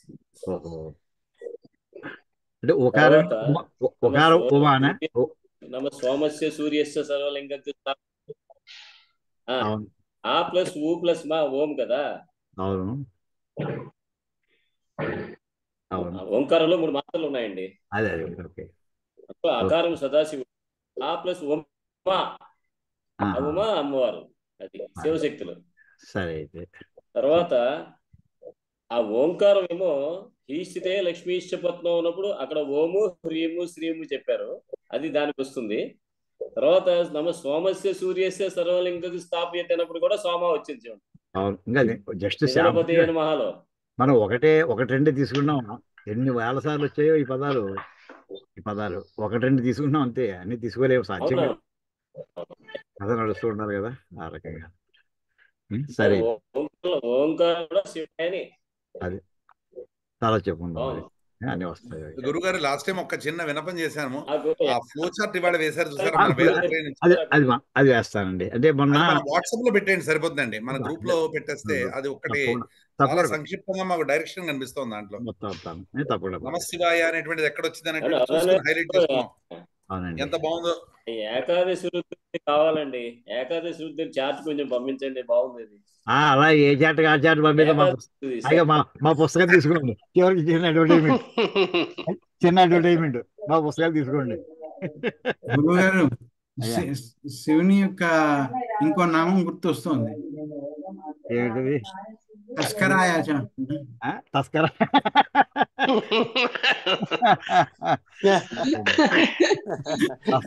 అదే తస్కరాయ కాదు, తస్కరాణం పతయే. తస్కరాణం పతయే. సంతోషం సార్, ధన్యవాదాలు. అంతా కలుద్దాం, మళ్ళీ కలుద్దాం. సరదా మాట్లాడుకోవచ్చండి బాబు, మాట్లాడుకోవచ్చు. అలా అంత మిలిటరీ డిసిప్లిన్ అక్కర్లేదు మనకి ఇక్కడ. విశ్రాంతిగాను. అదే ఓకేనండి. నమస్కారం రాజేశ్వరి దేవి గారు. నమస్కారం.